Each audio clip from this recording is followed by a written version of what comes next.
Hello and welcome to another episode of the Vault Dwellers Podcast. I'm your host, Mr. Mac, and with me, as always, artist extraordinaire Gary Moore. Gary, Friday night, what's happening? Holy stinking super crap! Yeah, I'm good. I'm good. Friday night, and we're back again for episode number 6. There we I'm go, got it in looking one. forward to it. Looking forward to this one. Aye, good. Episode 6, right enough. A few episodes under our belt now. We actually we delayed this episode by a week, so it's been a wee bit longer since the last time we recorded and posted. So when we get to a couple of segments that we usually do, it might be a wee bit of a struggle to remember what we spoke about last that we played. But if we repeat ourselves, it's just old age. Don't worry about us. We're all right. Before we get to what we've been playing and everything else, obviously this episode is going to be My Hero Academia Season 1 review. I won't be saying that too many times because that was a bit fey for me, I'm not going to lie. But just in case that you haven't listened to the podcast before, and this is your first episode, the Vault Dwellers Podcast is a 10-year dream in the making. Two friends from Scotland coming together to discuss a whole range of topics. Whether that be mental health, video games, movies, it's all on the table, and we've only just got started. So basically, we are going to just get absolutely stuck right in, right after this quick message. Gary Moore, Summer Games Fest. We had a wee prediction going. Yeah, we did a wee prediction episode about Summer Game Fest, and it ended up nothing happened at Summer Game Fest whatsoever. Apart from Mr. Mac winning. It was Summer Snowfest. It was what I called it. It was. So we came together and decided, why do we not just try and extend it to the end of 2022, which I think is probably a wee bit better. Because a lot of the big hitters hasn't even went yet, or not even showed anything yet. So Or might not even go yet. Or might not even go at all. Yeah. So well, we're just running through our predictions. Just so we've got keep everybody in the loop at what our predictions are. That's it, mate. That's it. And what's the prize this time again? The prize is 2 bottles of Iron Brew. 2 bottles, sir. Going to be breaking the bank. Aye, breaking the glass bottles. I'll be that excited. So obviously, we ran through we have a predictions episode, and we have a reacts episode as well to the PlayStation conference. Obviously, it's slightly dated in that it's now August from when it originally posted, but if you want to check that out, obviously it's not a numbered episode of the Vault Dwellers podcast, but it is. It should be on the podcast feed. So, please check that out. But in the meantime, Gary's going to give us a wee rundown of his predictions. First, noting any of the points that he's scored on the board so far, and obviously if there's any more points being scored throughout the rest of the year, we'll make sure we keep you guys up to date. So take it away, Mr. Moore. Yeah, so my predictions. So the way we did it was we did 5 predictions and we did 2 wild cards. So in my 5 predictions, I did Hotline Miami 3. I also put a stipulation on this that it would be a completely different Hotline Miami. It would be like a new perspective and everything else. So it didn't actually really come true, but Devolver Digital did have a trailer for I think it's called Angryfoot, something like that. Angryfoot, I think it is. Angryfoot, aye. So me and Mr. Mac deliberated, and we decided that I would get half a point because it is basically a Hotline Miami game and a different perspective. We decided I was getting a wee half point for that.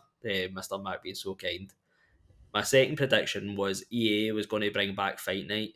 Now, obviously, EA haven't went yet, so we don't know that prediction. My third prediction was Red Dead Redemption would get the first one would get a remake, and that's probably not going to happen anyway. So we'll just continue. My fourth prediction is there would be a new like main line Mario game for the Switch. Not happened yet so far. My number five was at Ubisoft would unveil Skull and Bones, and it'd be a completely different game from what we kind of seen the last time. I.e., you would have a character, and there'd be a sort of story. So Ubisoft have came out and showed Skull and Bones since then, and that predictions came true. So another wee point. Number one. Um, so my my wild cards are the IO Interactive would remake Freedom Fighters, a game that me and Sean both love. I just want this to come true, even though it's not going to happen. And my second wild card was that EA would remake Saboteur, and that's all my predictions. A nice fresh list, especially when you consider that you expected those all to happen in in that small portion of time. For only the half point to come up with Skull and Bones to come later. But listen, I think it's a good strong list, man. I'd be really happy with even half of that to happen this year. I'd give Yeah. you my two glass bottles the day to make some of them happen. If I'm honest with you, because it is a good list. Obviously, the wild cards are exactly by nature Yeah. what they are, wild Yeah. cards. But apart from that, a fight night game, give me that all day long. Yeah. I'm not entirely sure about the Skull and Bones anymore after that initial look and maybe looking at it a wee bit deeper. It's just I don't know. I'd have to see it first. Yeah. I'm not entirely sure if it's going to be any more than just a more RPG ship combat game. I'd like to be able to Yeah. do stuff on the I have ship. to But listen, say, the verdict's still to come. yeah, Jury's I out. have to say, seeing it at the start, and I think to myself like they've got to go back and fix this, and then they've went back and fixed it, and then they came out with the trailers, which were like extremely long, and I looked at it and I was like, I'm not sure this looks fun. No, I know it's weird though because obviously it's skewed a wee bit with us with the fact that we've I've been playing Sea of Thieves with Yeah. people and it's going to be really difficult. I know people are like, oh, it's not Sea of Thieves, but it's going to be impossible to compare another Oh pirate yeah, game with a pirate totally. game that we already play. And I don't know, it's just once I see it, I think that'll be the big decider. To be honest with you, Yeah. it's definitely not one that I'll pick up until I've maybe watched a couple of people playing it and at least heard some people's opinions on it to see Yeah. if what I Definitely. think would be a con is what's maybe going to happen. So we'll see. Jury's out, like I said. I do like a couple of different games Ubisoft make, a couple of different lines Ubisoft make. So we'll have to wait and see. Yeah. Definitely. So my predictions, I managed to score during the actual conference. I managed to score 2 points. The first one coming with new Sims 4 DLC. It was a bit of an easy get, if I'm honest with you, though. I played it safe because I was a wee bit nervous about actually doing this to begin with, but so I put a couple of safe ones in there. So new Sims 4 DLC. I think there ended up being like 2 packs coming out. Yeah, I think it does. When Yeah. I Yeah. think the first one came out before we even started the conferences. So Yeah. my shout out to MrMac, spot on there, obviously. And then I said that we'd get a new Starfield trailer. It's the Starfield the right thing. I keep every time I say it, I'm like, is that Yeah. the fucking Yeah. I right think name? it is Starfield. Yeah. Oh, actually, it's usually Star Fox, I say. Anyway, sorry, yep. So, new Starfield trailer, and I said that there would be gameplay footage, which there has been. We'll cover that maybe at a later date when we know when it's closer to the time when it's coming out, or whatever. Release date for Indiana Jones. I still think that'd be nice to know by the end of the year, but I don't really see that happening. Bethesda, I've wrote a new trailer, but no release date for Elder Scrolls. I think if it didn't happen during the conference, it's probably not going to happen. And then the last one for my 5 is a new Watch Dogs trailer, which again I don't think is going to happen after I read an article online. I think they were taking a break for the series, so I wish that they published that article before we did these fucking predictions. But and anyway, the two wild cards. I also had Hotline Miami. I haven't given, or we haven't given myself any points or anything like that for that because technically isn't. Angerfoot isn't a new Hotline Miami title, and I also put a new Trine game.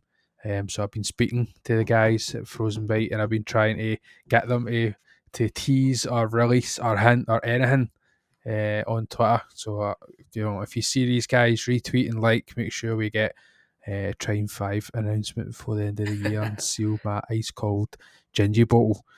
Yeah, Because I'm I hoping thought for there it. was a Trine thing the other day.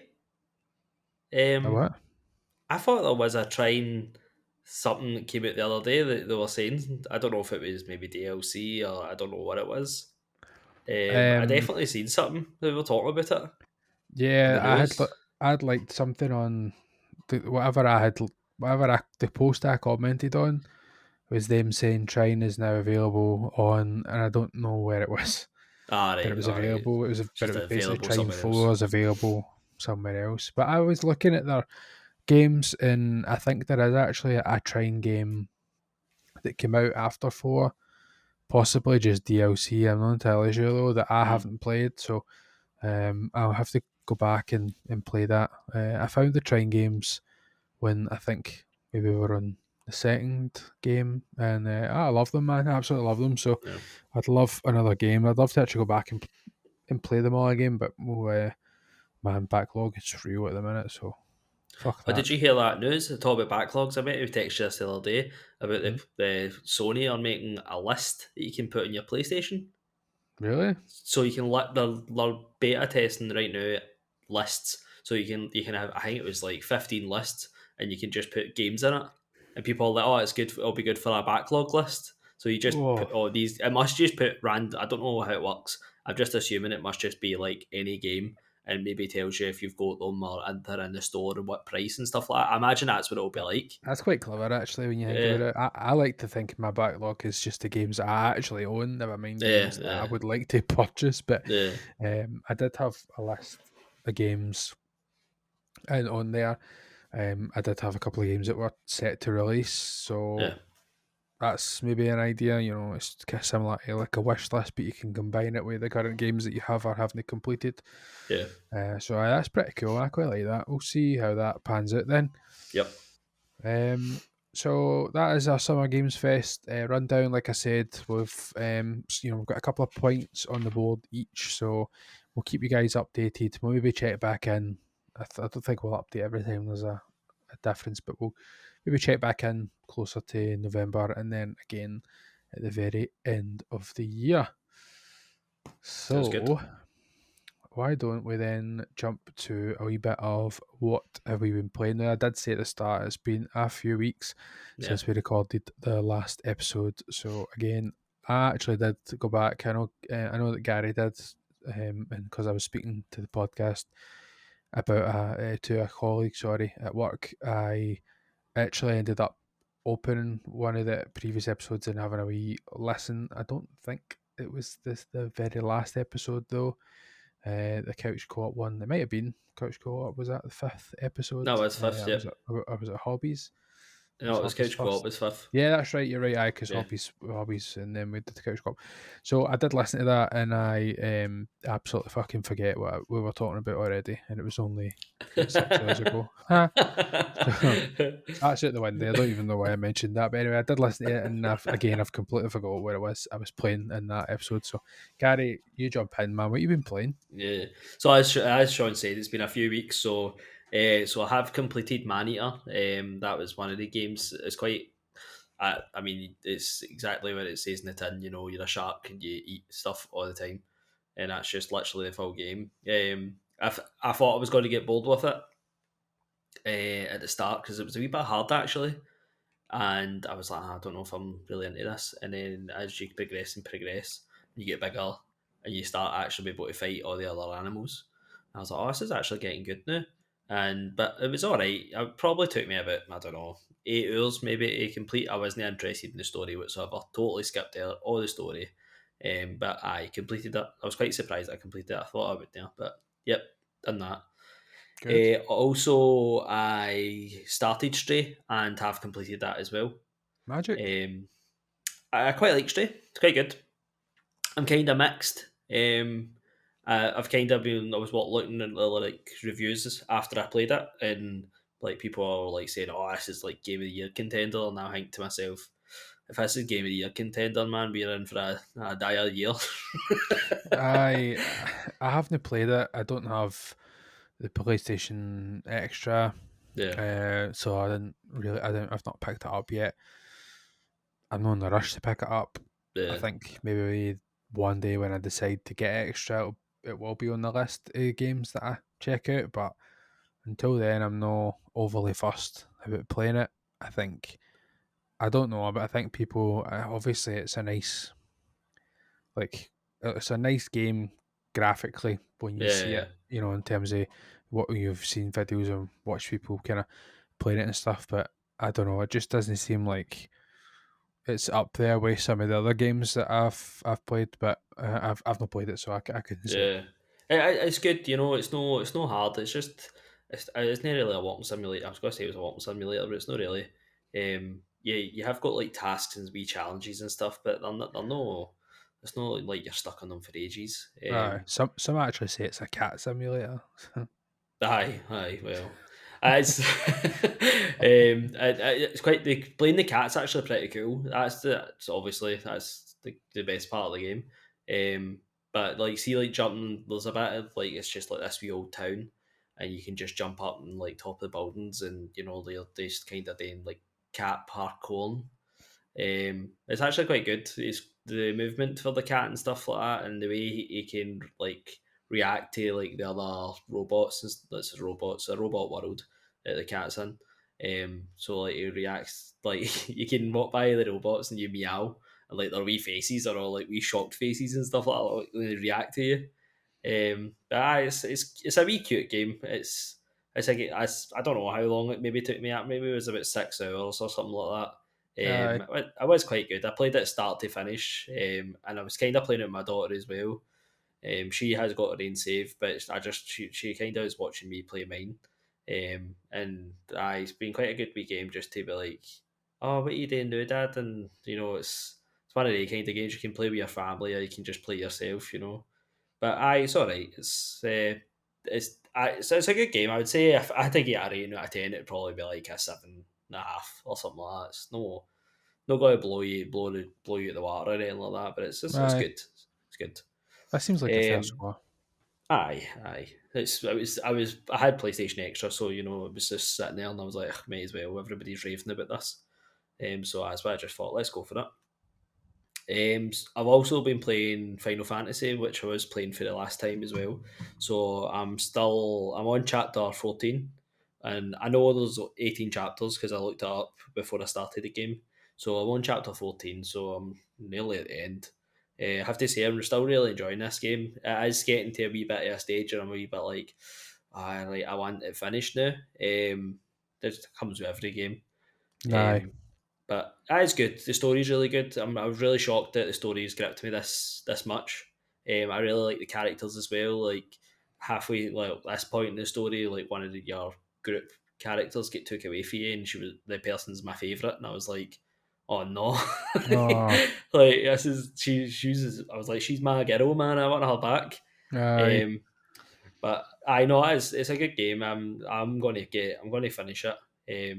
Definitely, it's a game that I'm really happy. I tried because Final Fantasy. I will always say it's kind of like wine with me. You know, I always think I want to drink wine. It always looks nice, but I just hate it. And that was the same with Final Fantasy. It was like the bit in my gaming knowledge that I just didn't have. You know, and I was Yeah, like.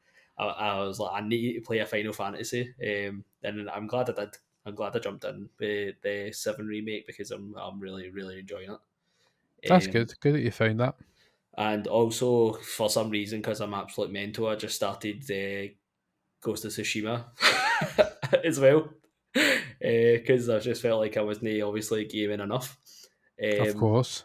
so I started I started Ghost of Tsushima, and I was maybe about 3 or 4 hours in. So I just started again. I didn't do New Game Plus or nothing. Like I don't like New Game Plus. I just like if I'm going to start it, it's got to be New Game.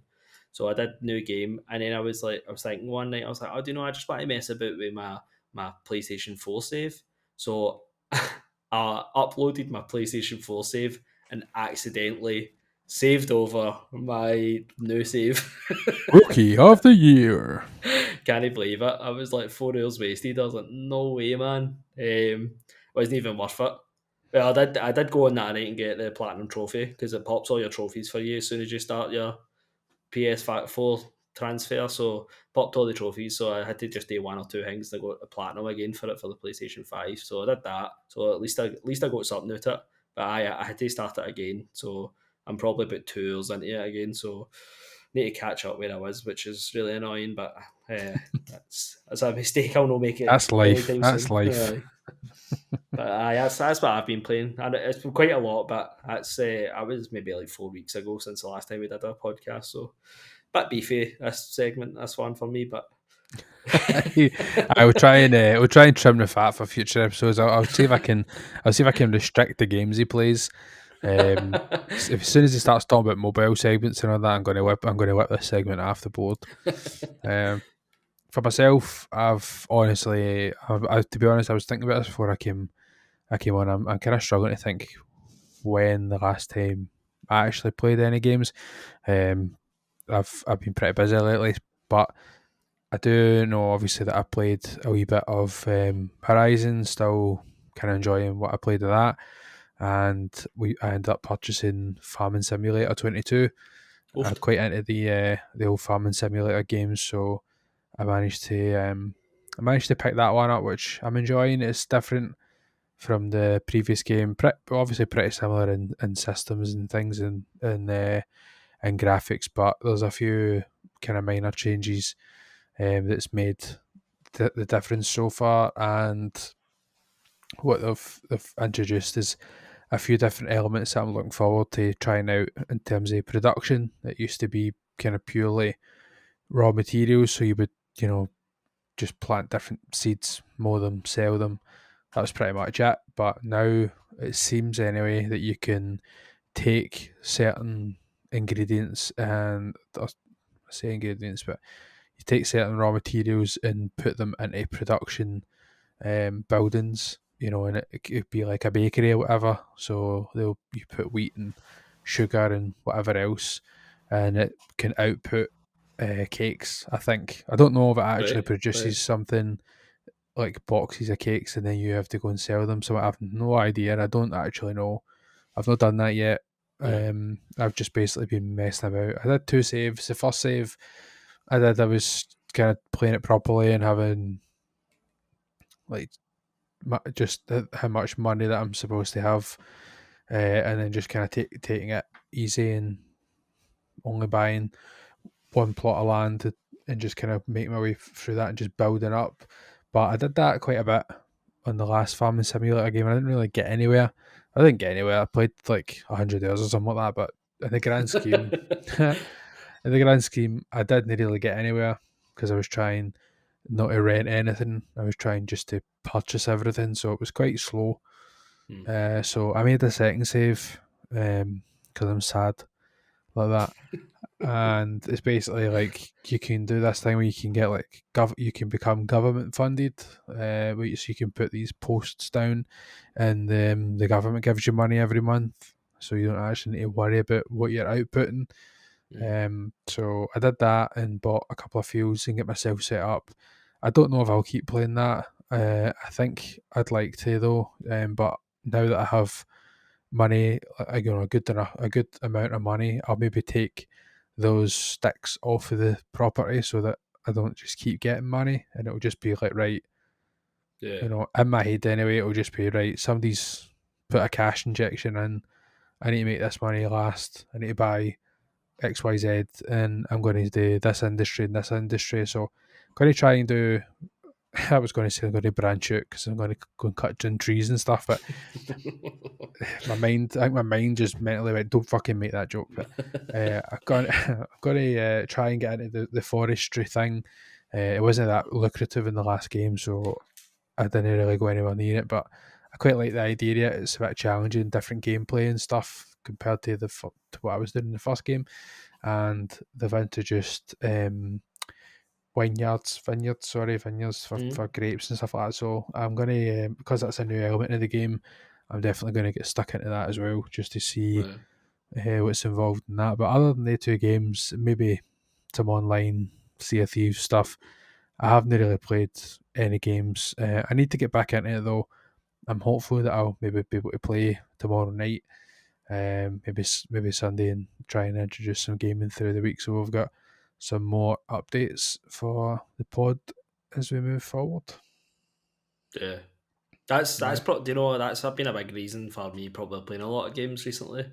You know, just having, because I obviously wanted this segment just as a wee dear diary, and it's kind of spurred me on to play again. You know, which is a good thing in my book. yeah. Uh, but I I like quite, this I wee quite, I segment. quite enjoy it. It's good to see to be able to kind of check in as well, and obviously it gives people a wee bit of an insight into what games that we like. Maybe they can make recommendations, or when we have opinions on things later, they'll be able to kind of see where we're coming from a wee bit better if they Yeah. know the style of games that we play. So stay tuned. We'll try and keep you updated as best we can. We'll try and play some different games so we can talk about them. Maybe show something a wee bit more interesting than the Farming Simulator.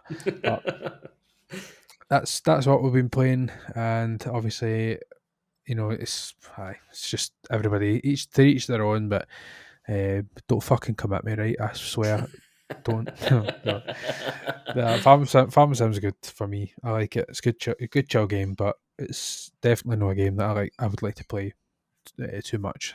I like to break it up. Yeah. It's my go to game where you can put on and play for, I don't know, 10, 15 hours, and then at a time, and then just put it down.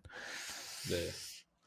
So I was joking, by the way. It's just a wee hour game. It's good, all good stuff. Right, so let's move on to the main segment. Then we have obviously chosen now. Technically, the original idea and the whole reason that we've probably ended up doing this is because I am not an anime fan by any manner or means or whatever. Um, I don't watch them. I've watched one or two. I watched kind of Yu-Gi-Oh growing up. I know the Pokemon names. I didn't really watch it though. But in terms of episode ideas, Gary, you kind of came up with this one in terms of having it be my first anime. Yep. So I think maybe a best the good ideas is I didn't actually warm him up to this, but a good idea would be is what was the reason that you think that would have made a good a good episode, a good idea?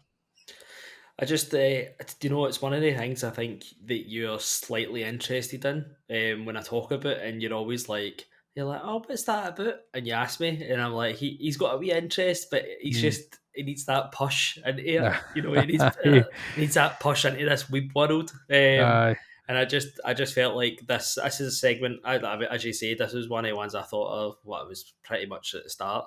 You know, yeah, it was, I was just thought introduce MrMac to anime. aye, And where I just wrote down like I don't know about 20 animes, and I was like, right, let's go for one of these, aye. Let's pick and one and go for it.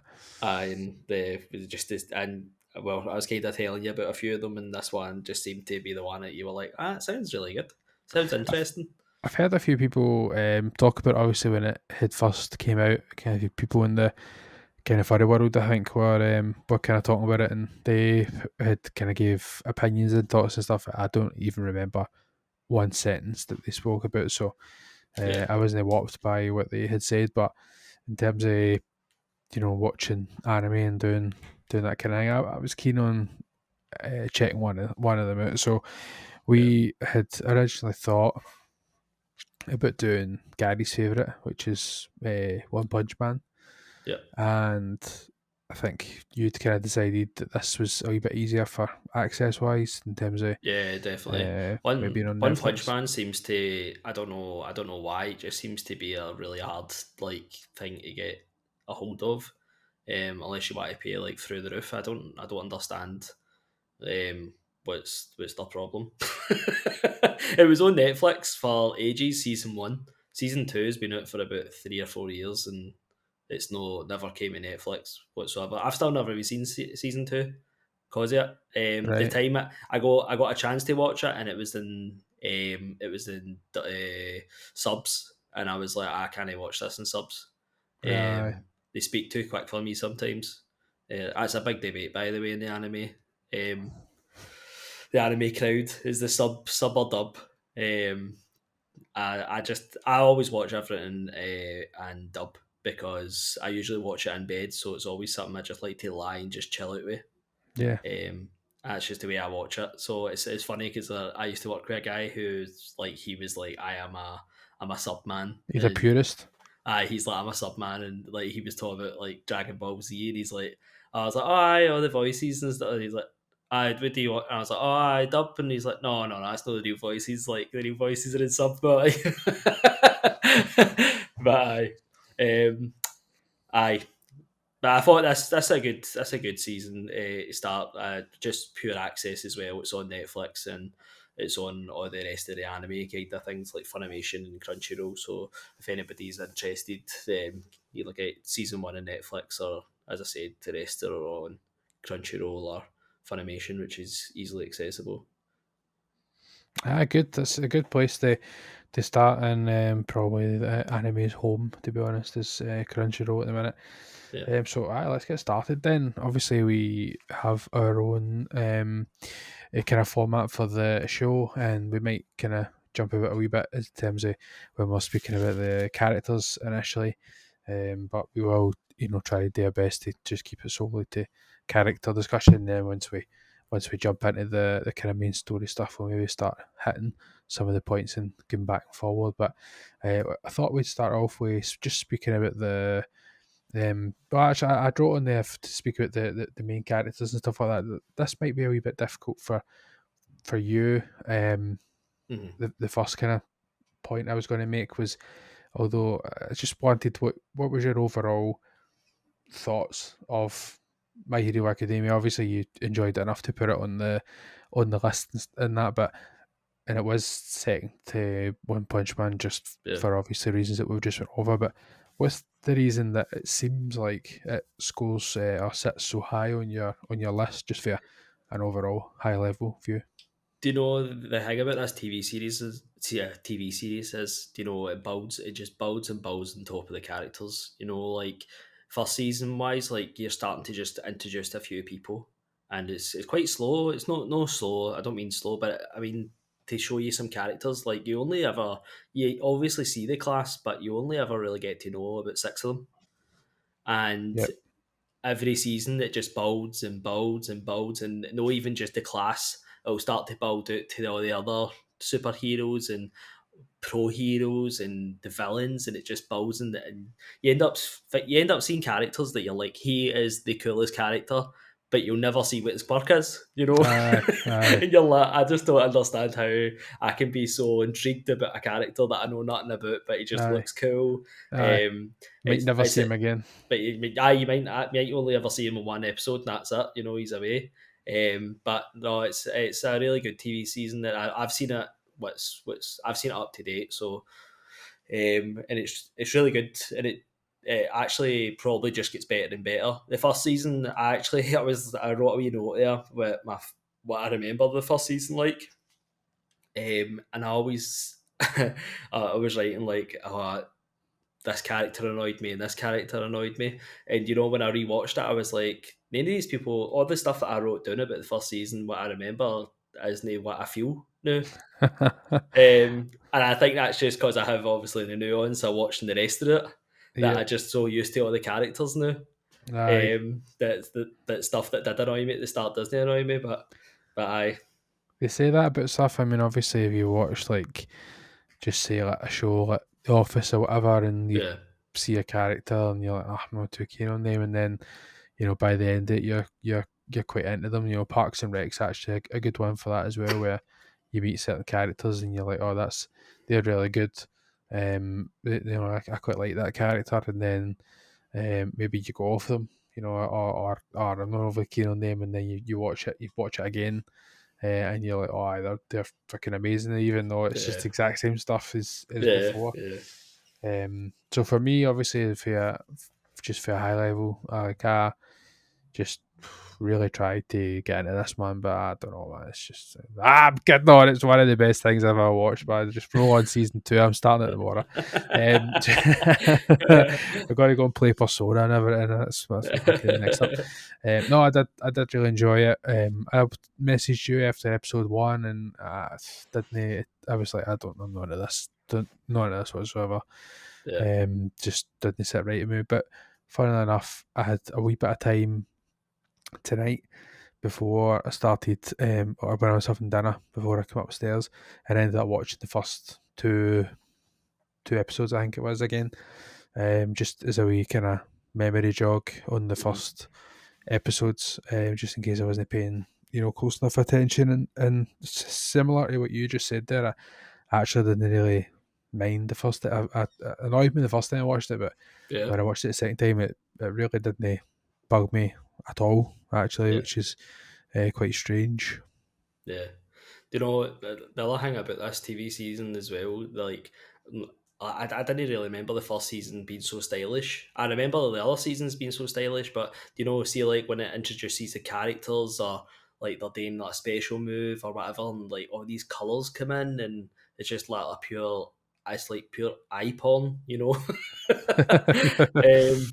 and it's like see in the training segments, and they put it like a game, and it's all like repixelated, and it's such good style to this Aye. TV season, and I'm so glad that you enjoyed it, because I was worried, and I text Sean. He watched the first episode. He's like, and then I know, because I was like, Danny, you watch the please. rest of this, and you're like, you do, and I'm like, I was like, okay. please. I was like, see, by episode 3, I was like, that's when it starts kicking off.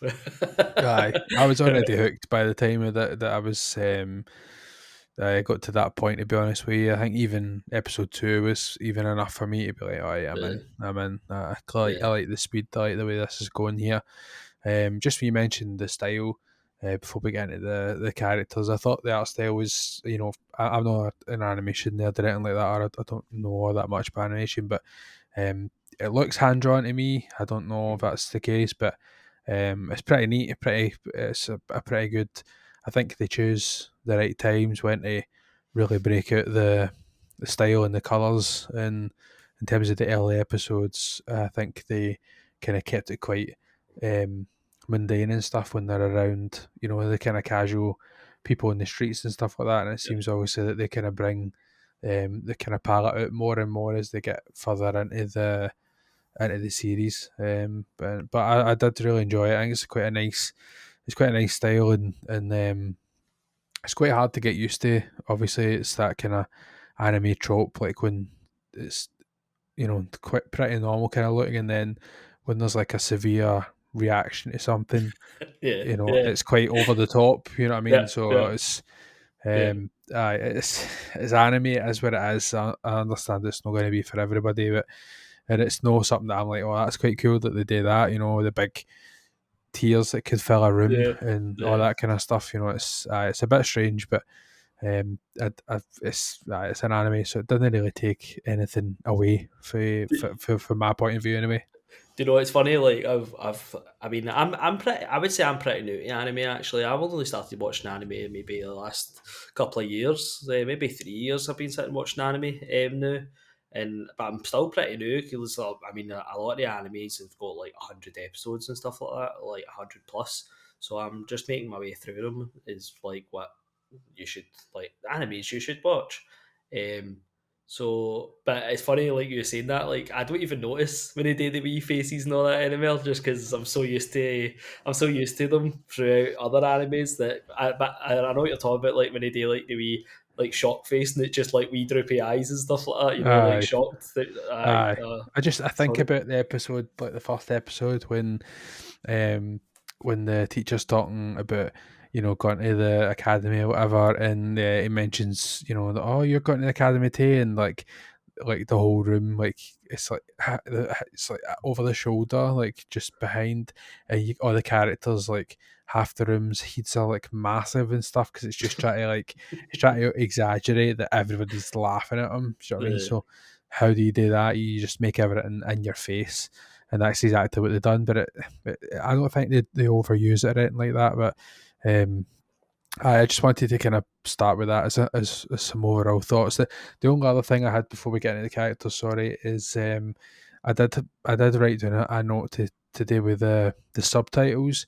I found it quite difficult just when you'd mentioned earlier about the whole, like, different sub dub kind of thing. Like, I should have turned the subtitles off because it was really distracting. The fact that the subtitles are nothing what they're saying. It's not what they're saying.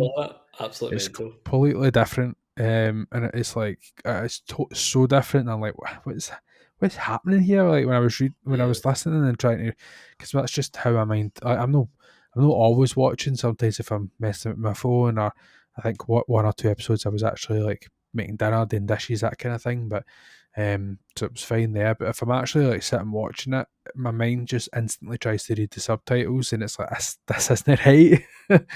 So it's just a wee bit odd. So that's my only recommendation would be to maybe turn them off, because it's not confusing. It's not like the 3 sentences ahead or anything like that, but it is just different enough. Yeah, no, that happens with every single anime. They Aye. obviously just do the sub for like the Japanese version of what the Japanese people are actually saying, and then Aye. when they actually dub they just change it to just suit like how English is actually spoken properly or Aye. whatever. It's weird, eh? But Aye. Strange they just one. need to get used to it. It's funny Aye. because as I said, I usually watch it in bed and stuff like that. So if I stay up and like my wife's sleeping, like I usually turn it down. So then I'm nearly just reading the subs. Aye. Uh, You're missing half of the lines. and I'm like, can do it for you, and I'm like, that doesn't even is that even English? 2 seconds later, yeah. It's a Pretty fast much. asleep, man. Aye. That happened to me once or twice. I woke up but 6 episodes later. I'm like, that's just not right. I should put it back. So yeah, we'll start off. I was saying we'll run through some of the main characters and then some of the kind of secondary stuff before we touch on the story. But so we'll start off. It's not the absolute main character, but probably the only one that we can actually pronounce. And All Might. That I should say that, as we're two Scottish guys, right? He's a chance. We can't even properly probably say each other's names right. So we're going to wing it, because I don't even know half of the characters, never mind how to pronounce their names. I have a document to remind me of some of the characters, but genuinely forgot and don't know the pronunciations right. So just forgive us. I'm going to try and say them. Gary will correct me. Gary's got permission to correct me on some of them, and I'll try my best to repeat what he says. But All Might, obviously, I think it was difficult for Gary just because he's watched all the seasons. Myself, when I first seen All Might, what I would say is I did suspect. Now, this is obviously spoilers for season one. After season one, there isn't any spoilers. Gary's got about 60 notes on his bits of paper that says, remember, it's only season one we're talking about. So we're only going to be talking about season one. But All Might, when I watched it, I would say that I did think something was a wee bit naff about him. Obviously, he's got that like Captain America vibes about him, I would say. But the voice for me was just a wee bit like Tim Allen, Santa Claus 3-ish for me. That robotic kind of thing, and I'm like, there's something just not quite right about this character, and I didn't know that it was going to be what it was. I didn't know that good. I didn't guess what was going to happen to the guy, but until it obviously happens. But when I first kind of seen him, I thought that's exactly what this guy is. Personally, I didn't think that he would have played such a predominant role in the first season. I thought he would just be he's the main character's hero, and you maybe just see him every now and again, or that's what I want to aspire to be. That's what I'm aiming to be. That's really the what I thought we were going to get for All Might. But what about Yeah. you? When you kind of first came across him, do you have any kind of initial thoughts? No, I think for the start, I think I always thought he was alright. He's obviously supposed to be like Superman, and that's what he's supposed to be. Yeah, And I actually always liked him. I always liked his big voice that he does. I am here. aye, it's, but I, it is, isn't it? It's like it is. I mean, Tim Allen esque, like where it's just yeah, ha ha, and yeah, it just yeah, it's so robotic. yeah. I think the the good thing about All Might is like as the season goes on, you start to obviously see him when he like turns into like the wee All Might, and We it's should like start it's calling no, him No Mate. He turns into No Mate. it's like yeah, that's actually quite good. Um, it's like a total like opposite All Might, which I actually really like with the character. It's like he's quite a deep character. Oh, When aye. you look at him as All Might, you're like, he's not very like he's just a big massive guy that's super strong and the number one hero. Like, there's not really much else you can take away for that. But when he starts turning into All Might, we're going to call him now. You start to see a different side, and he's actually this like pessimistic like guy who's worrying about everything, and Yep. he's like, "Oh my god, Yep. man, this is my world's falling apart, and I can hardly hold a smile together." And Aye. then it's like this bravado, and he's actually like pure hurting and actually losing Yeah. his power. Yeah. I thought it was Um, quite good that they introduced that so soon in the first yeah, episode. Like, obviously they needed something. hmm Um, needed something to introduce for the main character to hit, or to shine, because if he was there, then he would have just stole the glory or whatever. But yeah, yeah, that scene when you see it's basically like an inner dialogue between um All Might and Izuku, whatever, when he's like, "Oh, I'm not a hero. I'm not going to be a hero. I don't have a clock. I'm this. I'm this." And then All Might was like, "Oh, I'm basically, it was like, I'm ridiculous. I'm a failure. I'm disgusting. I'm this. I'm this." It's just yeah, it's so down on himself, because he's basically like, when I can't do this anymore.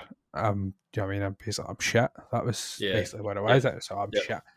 And obviously when you see him kind of as the season goes on, you know that he's actually got a wee bit better offer than what his quirk actually is. So um, I thought he was quite it's a good duality, as I've wrote there, between the two main characters.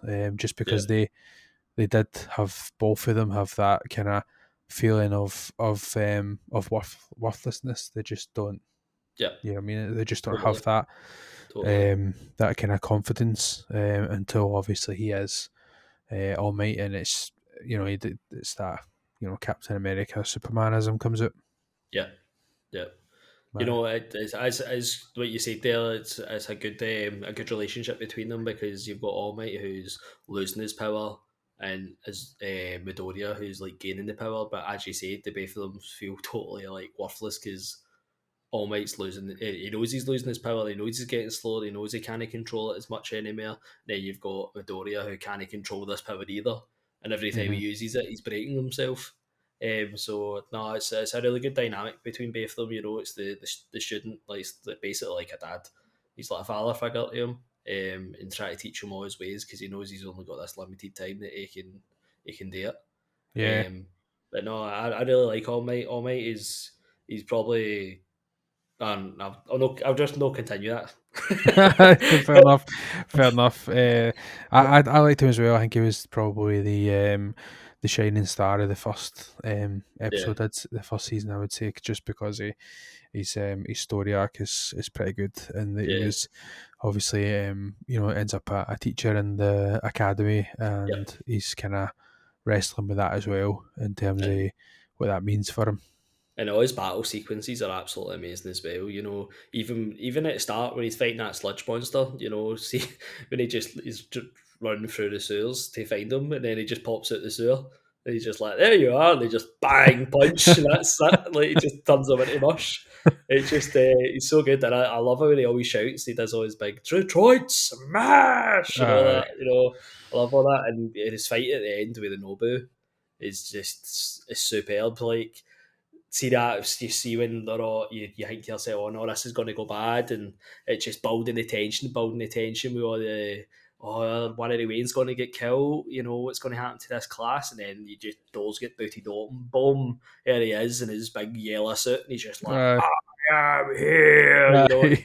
it's just the pure, like, moment you're like, yes, he's Aye. here, get them. Aye.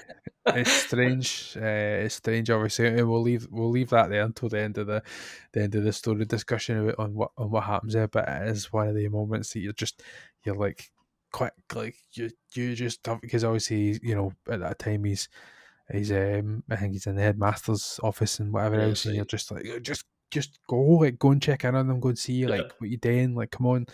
But I think he plays it really well. They portray the character really well with that.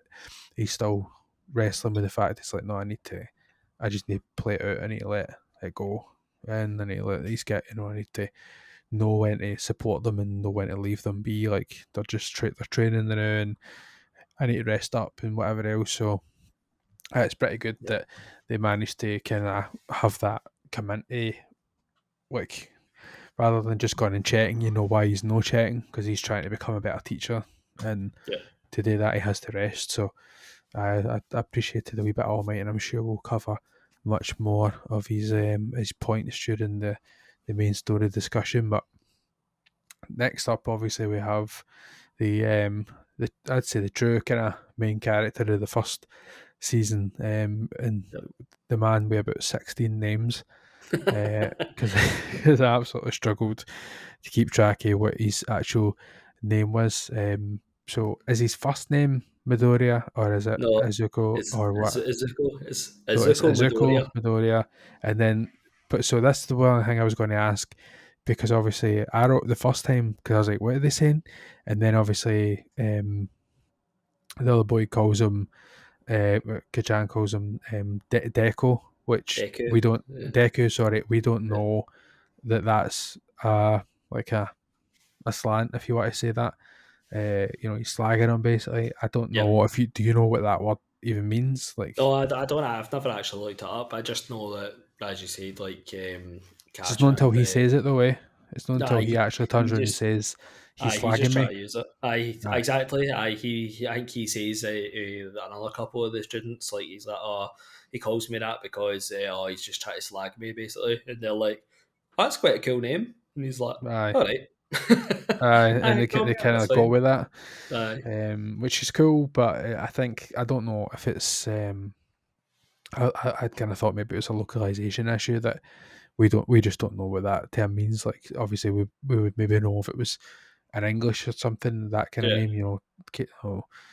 I, I don't even want to use an example, but you know what I mean. Like yeah, if yeah, there's a yeah. name that you're like, all right, that's not really a nice thing to say or a nice thing to call somebody or whatever. But so I thought that would maybe be the case. I wasn't entirely sure. It might be. I've never looked it up, but Yeah, aye, but anyway, guys, is it Isaac, or I just kind of call him Izuku, Deku, right? Izuku. Deku is his name, right? That's his Aye, name for that's me fine. because I'm struggling here every time I read the name. I'm like, cool. So, aye, Izuku Midoriya. he's strange, very strange Yep. to think about as a main character, because in the first episode you're like, I could just take you or leave you, you know. Hmm. Hmm. Um, Again, watching it for the second time, I'm like, do you know what? You're actually, as annoying as I remember you being, but obviously he's kind of crying and whinging and stuff. Just grates me a wee bit, Yeah. especially in that first episode. They're kind of setting the scene there, but I think it's needed, which is weird to say that because it's something that I dislike, but I think it shows a passion for being a hero and wanting a quirk, and he doesn't have one. I should say that he's the only kind of main character, initially anyway, that's appears not to have a quirk at all.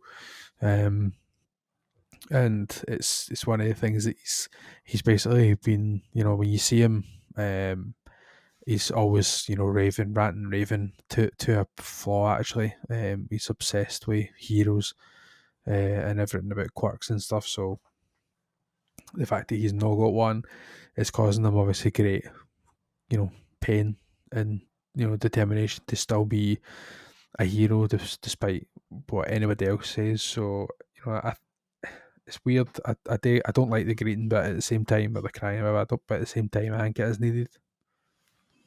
That that was one of the notes I wrote about the first season when I was trying to remember it before I watched it, and I was like, Zuko and Midoriya's crying in the first two episodes of the first three. I was like, it's so annoying. Mm. And as you said, like going back and watching it, I totally wasn't annoyed by it. I was like, oh, he's going to start, he's going to be greeting for like, the first two episodes, and he was. But it is needed. It is needed because it just, you, as you said, like he's somebody who's been sitting watching heroes all his life. Obviously, All Might is like his absolute idol and his hero, and he's like, "Oh, I'm gonna get a quirk, and I'm gonna be like that one day in this world where everybody's got superpowers." And then he finds out. I think it even tell you. I think it was like I don't know, 15% or something like that of people don't get quirks, and just 20, 20. was it 20? Aye, Aye. 20% don't get quirks, and he's just unluckily he's one of these people. But Do you think it was weird, the whole like why they chose to be like, oh, and we can tell that you may or may not because of the bone in your your toe? toe. Like I wrote that down and I was like, oh, what? Why? it was What does it that was got to do with funny it? because I was watching that episode with my wife, and my wife's got like big monkey feet, like bend about 6 times. And I was like, I was like, did you hear that? There was like a big bend in toes. I was like, you will not get a quirk. I was like, I'm getting a quirk. But I know Aye, it was actually strange funny. though. It's strange. I was strange to put that in there, but you know why now. That's a wee bit of information that you might never need to know, but you do know. But Aye, I aye, it's know that. fun. It's funny. But it's an interesting thing, just about quirks and all that in general, because it does seem to be, almost like a, I don't know. I don't want to use the word chauvinistic, but it is a almost pantomime type experience when these villains appear in the middle of the cities. Like people are running to them and they're not running away from them. They're just Yeah, there and crowds wanting to see them. Our main character and Deku's literally running with a book in hand, trying to take down all the notes, studying all the fights, wanting to be there, witnessing it all that stuff. It's quite strange that that's how these people react to these yeah, villains. It's such yeah. a regular thing. Yeah, I mean, I'd even give backstory into that, like saying like in that season, like All Might, basically when he became All Might, the crime rates went down in Japan. So although it's less, obviously still happens, and but they know like a hero's going to turn up. So Yeah, let's just go and watch this because we know people are going to turn up, and we might be lucky enough to see All Might. aye, It's a strange concept to think that, aye, and it does kind of expand on that as the time goes on as well. And I'm not going to go further on that, but it does aye, expand on that kind of later on in the aye. seasons, which is good as well. Which is another reason that I absolutely love this because there'll just be things that are in here that are backstory, but they have a bigger part later on, and you're like, I remember that. I feel like that season, Yeah, and yeah, it's starting to unfold now. aye, But aye, but aye. aye, It's quite Zuko. funny. But Zuko, I really like this character. As I said, he is a bit annoying if you've never watched it before at the start, but you do grow to love him. You really Hmm. do. He's a character that you feel sorry for. Obviously, it shows you a lot of his bullying, that he gets bullied all the time Yeah, it's when like the he's opening he's scene young. almost that Yeah, he's trying to protect the boy that's been hurt already. He's sticking up for him. Telling Kai Chan or whatever is like if you keep doing this, like I'm not going to stop for it anywhere. I'll sort you kind of thing, and he's not got a quirk or anything like that, and the three people against him, die. So they, quite easily set about him at the time. So Yeah. it's quite shows you his strength, I think.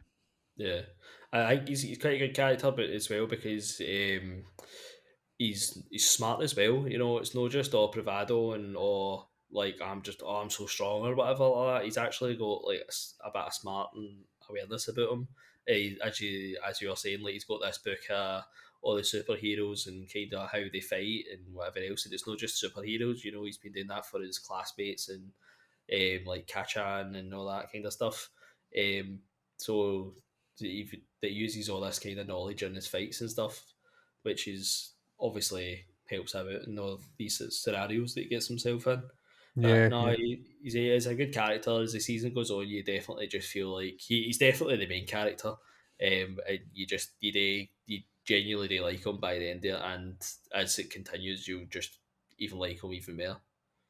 Aye, just quickly going back to it because I don't have a kind of a point on the kind of run of show to go back and talk about them. I was wanting to kind of focus more on the uh, characters and the students, but just obviously going back to when you see the first kind of villains appearing in that first episode, and you see the main the pros, the kind of pro heroes. You see some of them making their kind of first appearances. I don't think they really appear too much after that. It does focus mostly on the students, but seeing some of them, I thought that was quite cool. Seeing you know what the big kind of fuss was about, if you like. Seeing the kind of Groot like character there with the kind of wood, Yeah. I thought that was quite cool. The emergency services one was a bit weird. He makes like a kind of like don't enter with I don't water, cross line. Aye. with the water, which is so weird. But again, it's just kind of quirky and fun.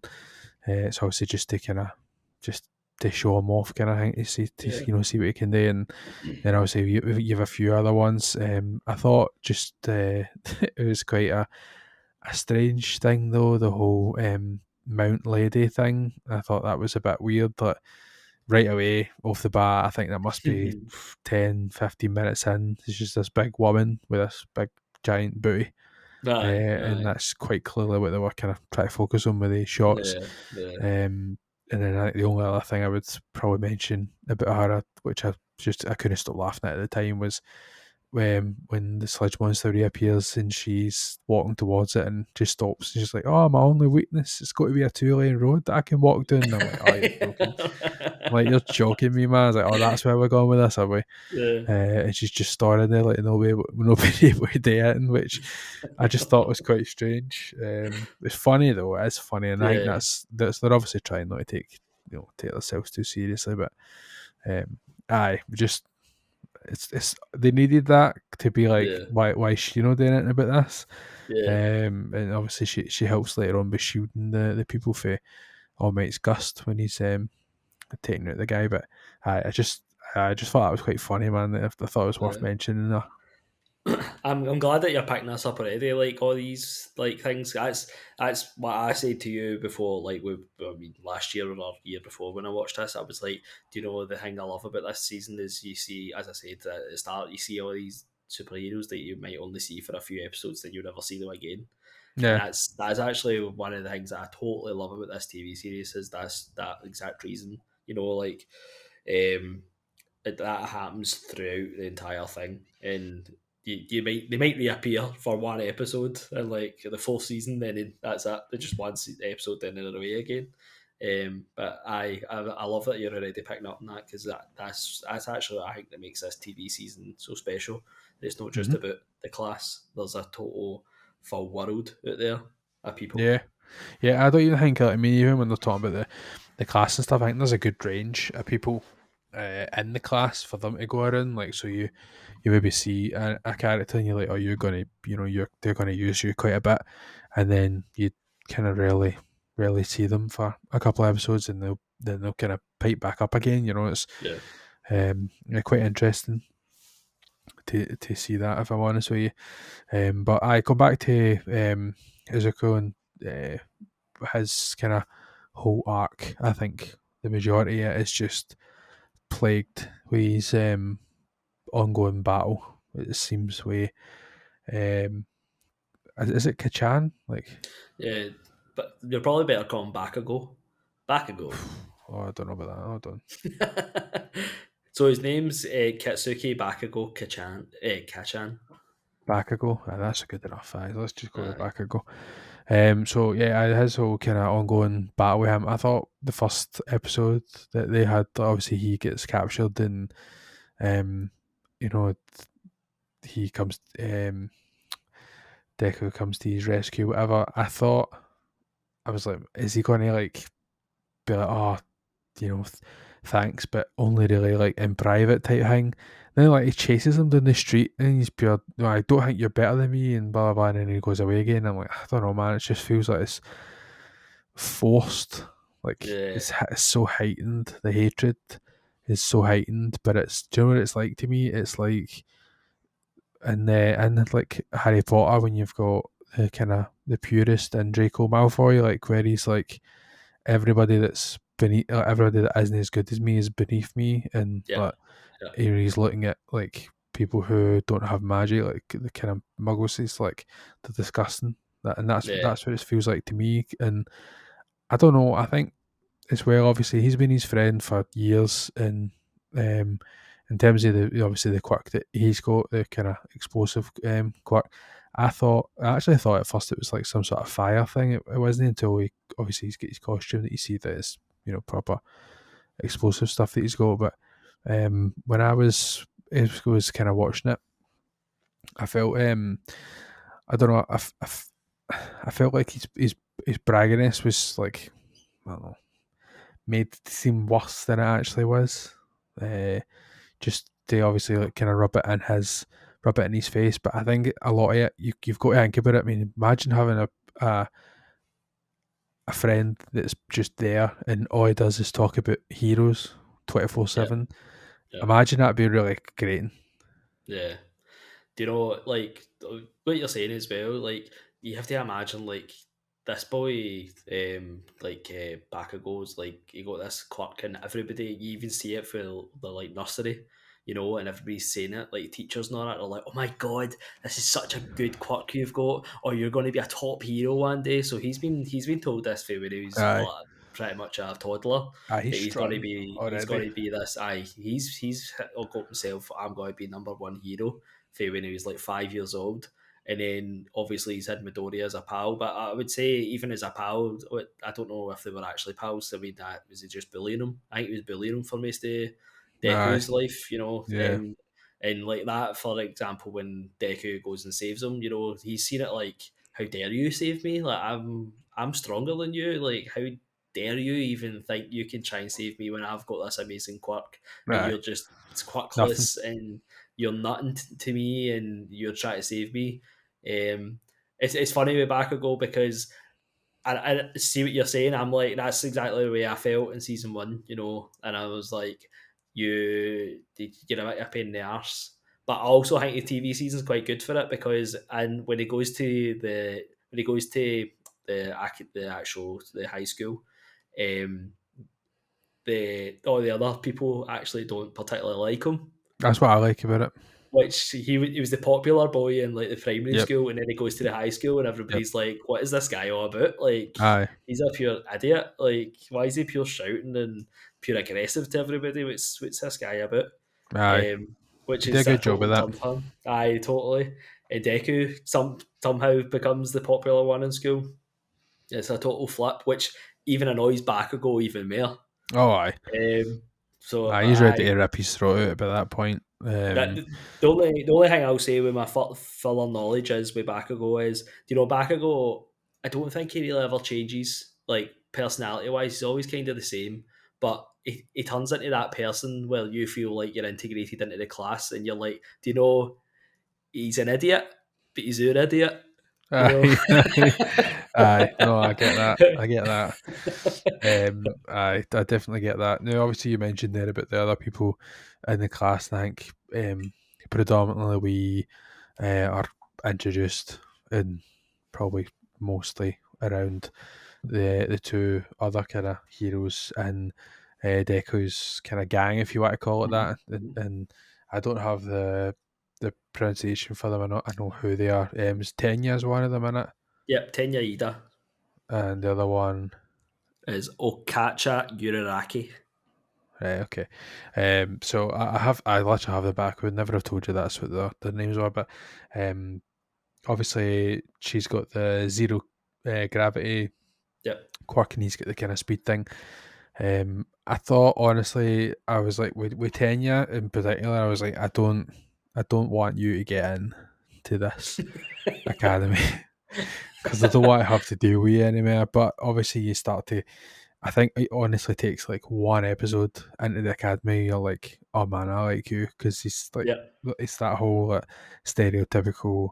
My family have all done this. We're professionals. We're all, you know, we have an agency that does all this, and it's just basically he has to be that good. You know, he has Yep. to get in it. Has to pass all his stuff like so that he can be the same as his family and that. And I think that's quite a good. I think it was a good spin on things that's how they kind of warmed you up to him because you're like, all right, you're being regimental because you feel like you need to be. Yeah, yeah. I know I really like Tenya. I totally, as you said there, I totally agree with you. Like your first time you see him, you're like, oh no, no, not one of these kind of people. You know these people for your own life, and you're like, oh, roll your eyes. But as you said, like an episode in, and you just totally warm straight up to him. And his quirk's amazing as well. The like super boosters on his calves are Mhm. they're class, absolute class. And yeah, he's a really good character. And, although you think he's annoying, but he actually isn't annoying as it Yeah, goes on. yeah. I Um, even think after a couple of episodes, he's totally fine. He's determined. Obviously, to get into the academy, and yeah, you can kind of see his perception of Deku with his choices that he makes, which we'll obviously get to. But he's trying to kind of second guess everything that he's up to. With us, when you flip the inner kind of monologue back to Deku, he's not really thinking the way that Tenya thinks he's thinking. He's thinking that he's thinking tactically, and he's really no. He's actually thinking compassionately, yeah. which is just totally different in itself. Obviously, that's largely revolving around. Is it Okako? Is that what? Uraraki, Aye, is that what her name is? Though, aye. yeah, Uraraki, Aye. So obviously she has the whole kind of thing. She's quite timid to start with, quite friendly though. yeah. With Deku, so you kind of instantly kind of drawn to her. Whatever. I thought that she was going to be a lot more played a lot more shy than she actually is. But she seems to be the one with the kind of biggest voice and probably Deku's biggest cheerleader. Um, She's a great character. She's straight away like you see Deku's like literally just walking straight into the school, and she's the first person he talks to, and straight away she's like so warm to him, and that just automatically you just like her straight away. She also got a really cool quirk with the like zero gravity stuff. yeah. It's really cool. That's a full thing through this entire TV season. Is the quirks are so strange as well. It's not just like fire, ice, you know, but Oh, stuff like there's. that. Super I mean, strength. It's even totally random even stuff. looking like before you even get into the other seasons, like when I had seen like a few of the ones, you're like, all right, explosives, right, fine, strength, okay, Yeah, gravity, all right, healing, whatever, and then it's like the earphone jack thing. You're like, yeah, yeah, what's that? Like, yeah, but yeah. it works. It works. Yeah. But no, I really like Uraraki. She's a really good character. She's, as you said, she's a total cheerleader for Deku. And that just continues.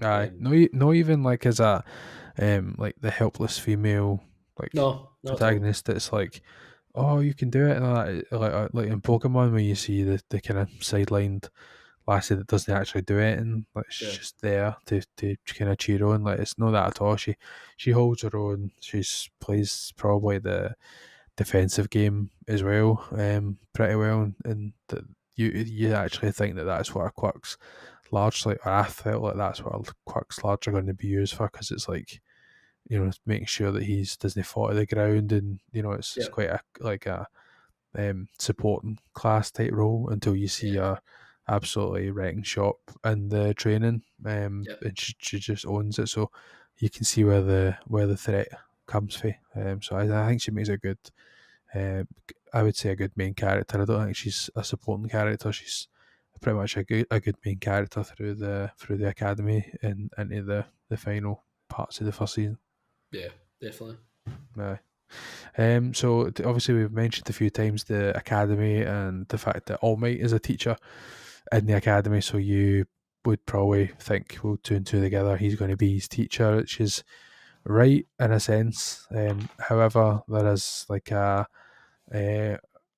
what they call a homeroom teacher. It seems to be like their kind of main teacher. I thought homeroom was, again, it's a localization thing, but I thought it was like a registration type thing. But obviously, it's Yeah, it's not. It's more than that. They seem to be these kind of main, his main kind of teacher, and Mr. Aizawa. When you first kind of came across him again, it's very difficult for you to probably give any real sense of opinion, because for one, past the season, and for two, you always knew what was kind of going to come in. But what did you think when he kind of first crawled out his wee sleeping bag, when you first see him? I loved Mr. Izawa for the first minute I seen him. You know, he's just exactly what I like in any character. You know, he's the brooding character that just can't be asked by anybody or anything. You know, and that's just what I like in characters. I always like that there's one in there, and he's just that. Aye, And not even mention his quirk, which is one of probably the best quirks in this entire TV series. mm-hmm. Um, are we going quirk now? Have we talked about Oh, it? I talk about him as part of him. Aye, His quirk is he's called a Razorhead and is his hero name. So basically, he looks at anybody and he can erase their quirk as long as he doesn't shut their eyes, yep, his eyes. Sorry, and it's such a good quirk in this world when everybody's got powers and he can literally just render anybody useless. it's class. It's he's such a cool character, and he's one of my favourites. And I always laugh see when he just pulls out a sleeping bag. He just literally Aye. pulls it. In the middle of class, now sitting be answering questions, and he just pulls out a sleeping bag and just pulls it up and falls asleep. It's like when they're deciding like who's the class president going to be, and he just like chimes in. He's like, I literally don't care like who you pick. It doesn't even matter to me. Like, because they obviously voted Deku in, and then they decided later on because he wasn't. He was like, I'm obviously cut out for this. Like, it should be him. He's the one who made the right decision. He's the one that noticed. The what the kind of fire issue was at the time in terms of where the alarm was going off for, and he kept everybody calm, whatever else, and literally he turns to the teacher and he's just for snoozing, man, and he's in his sleeping bag. It's so funny. I loved it. I'd actually forgot that he'd done that. I knew, obviously, I remembered the sleeping bag for when you first see him, because he's just his wee heat as he peeks out there, It and just it's that peaks pure it. deadpan expression, like there's no smile or nothing. Yeah, I think we're supposed to very much dislike him I think so as well. because he's against Deku to start with. He warms to him obviously, and I think it's especially during the end of the main kind of story segments, he starts Yeah, becoming probably one of the favourite kind of characters yeah. He's for what he can do. another kind of comparison to Harry Potter. He's like the Snape, isn't he? He's like the Snape in this Oh, TV aye, series. yeah, you got it spot on there. Aye, that's a good shout. Actually, he's hard on our main man, and I think it's just one of the things where you're like, oh, come on, give him a chance, like let him show what he's got, that kind of thing. And again, we'll get to that in a second, but you just when he uses, as you say, his eraser head on him, and you're like, just what you doing? Like, you're not even like he's got this ability, and you're fucking cutting him off, but he's doing it for a good reason. It was just one of the things when you're wanting him to show everybody and Yeah. show off his abilities, and he's kind of stopping them. So I instantly you're kind of like, oh, what you fucking playing at? So I'm into Mr. Aizawa. He's probably one of the best characters, and probably one of the best arcs, I would say, because he's like, I can't be asked with this, can't be asked with yous, don't No. really care. And then it's just like, and then just as soon as like he's called into question, the sleeping bag's flung to the side, and all of a sudden he's Jackie Chan, Bruce Lee mixed into one. Like it's just Yeah, yeah, it's brilliant, absolutely yeah, brilliant. yeah. I mean, Um, no, there you go. No, there you go, man. as you said, as soon as he's called into question, he just puts his boots up and he's like, right, let's Aye, go. no He's questions asked. no questions asked. He's just and he's right in there and about it, and you don't get to see him. Obviously, you only see what his quirk is because he's kind of using it through like teaching the class and stuff like that. But as soon as he starts fighting, you're like, oh, he can fight as well. It's not just a quirk. Aye, Which is aye. great. But we'll get to that as when we get to the story beats. Yeah, definitely. So obviously speaking of the classmates and teaching the class, we see a lot of the different characters during the training segments, and especially during that day where they come in and they're doing the actual exam, albeit you only maybe see one or two of them, and it's mostly the ones that we've already covered Yeah, here, maybe one or two others, but in terms of the other 1A students, I don't know if you have a more thorough kind of list, because in my head I just kind of thought about running through some of the kind of the standout ones, but yeah.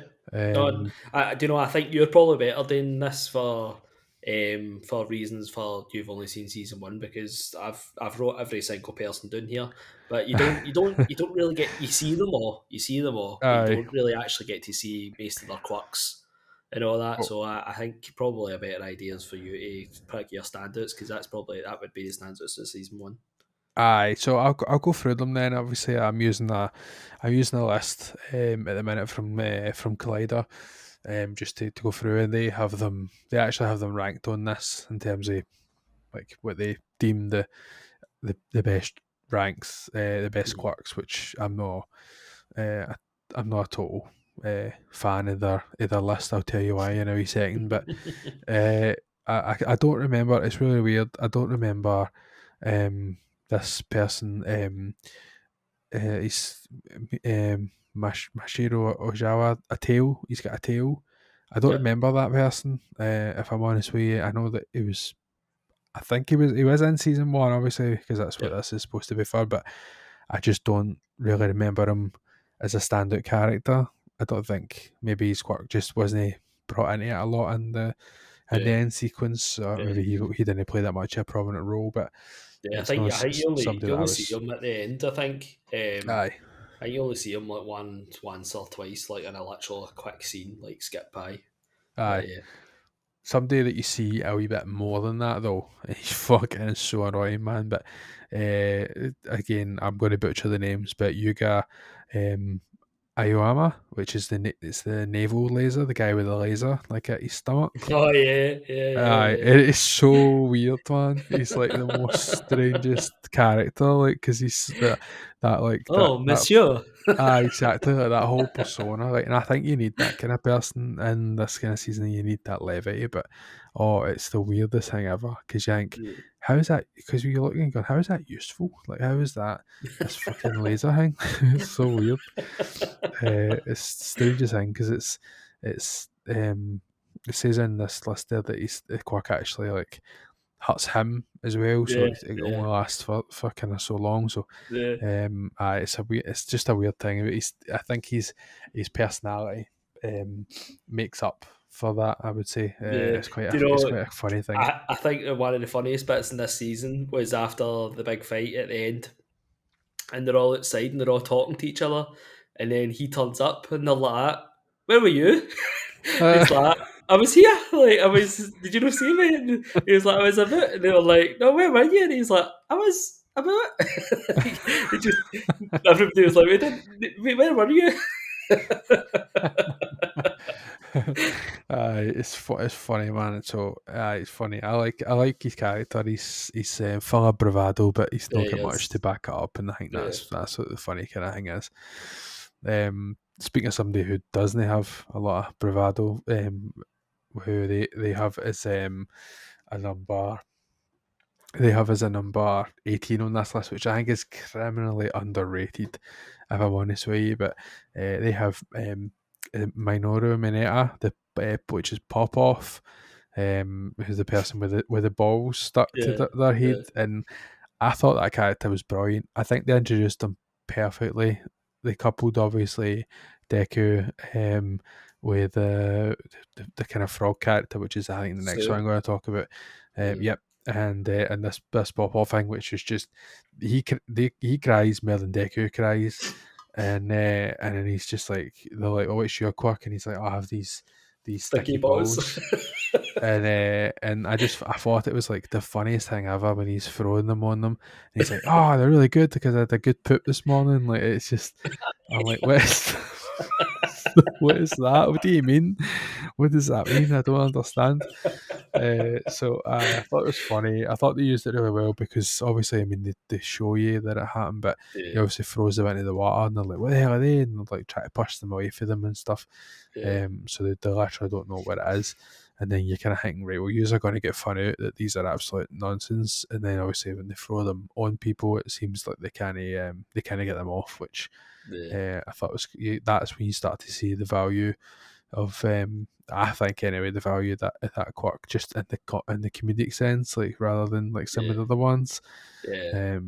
But I think He that was quite funny. he does bring comedic value even throughout the seasons that he does. You know, he's that character. There's always one in anime. He's that wee pervert character. But I also like the way that my hero deals with it. Right, Like, because like the lassies batter him and stuff like that. Like when right, he was trying okay. to be a wee Aye, pervert, that's you good. know. Aye, good. That's what you want.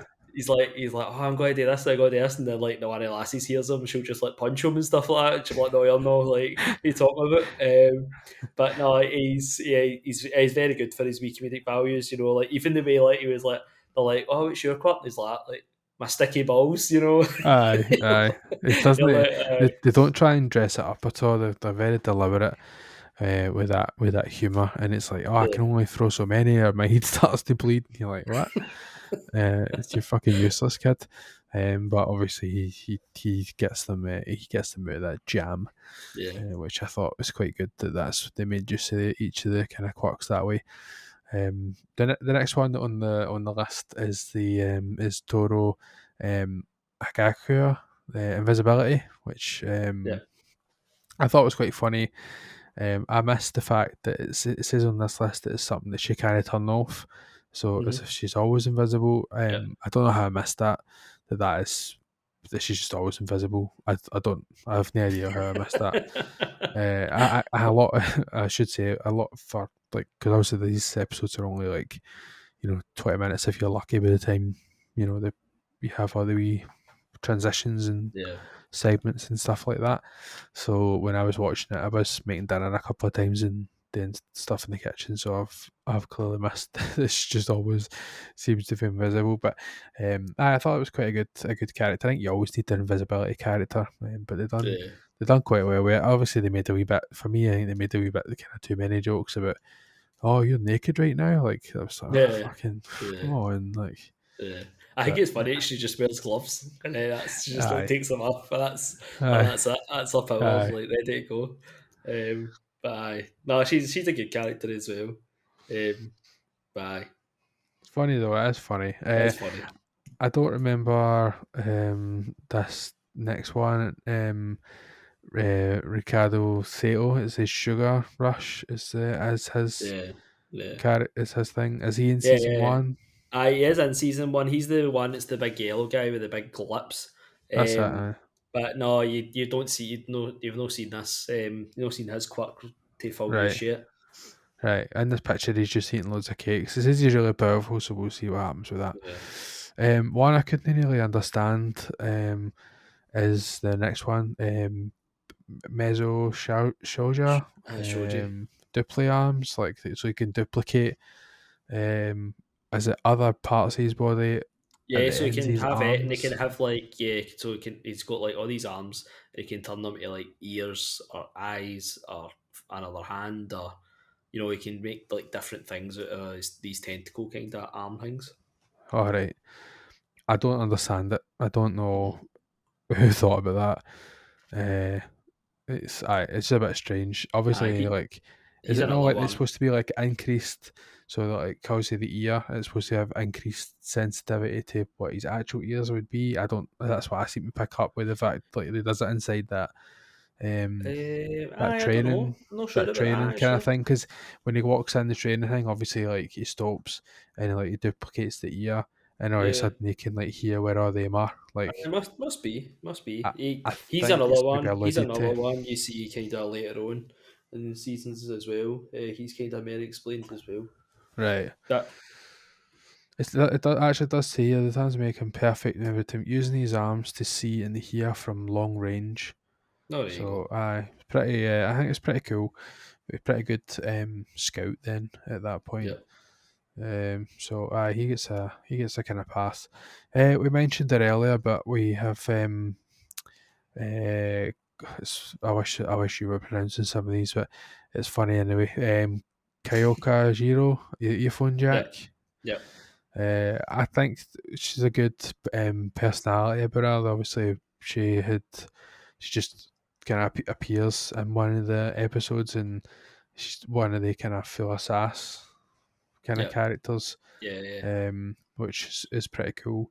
The earphone Jack King's quite an interesting, as I say, quite an interesting side to some of these other ones that are a wee bit more obvious and deliberate. I think it was quite a cool side thing that they introduced. Yeah, I think it's quite good in season one when they showed you when she was doing the training when it was the 2-on-2 training. Like she used it for like recon and she stuck it in the wall so she could hear. But Yep. then you see later on when she's fighting and she actually shows you she can plug them into like her legs and Aye. then lets out like the big speakers.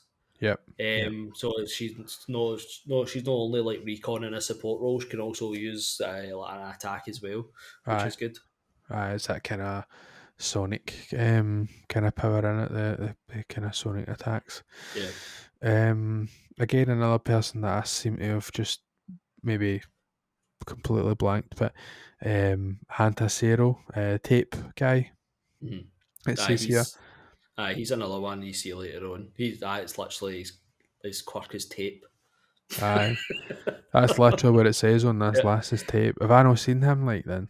He's in it. He's in it. He's the guy who kind of looks like he's got big, massive elbows, Aye, that's what like I'm round literally looking at elbows. his picture. It's just his Yeah, elbow. I don't remember his face. This picture yeah, doesn't even show his face. yeah. But he's one. Um, He's another one that you see later on.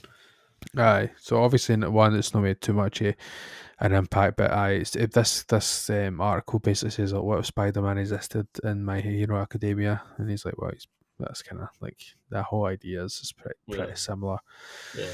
in style with that. I like this character.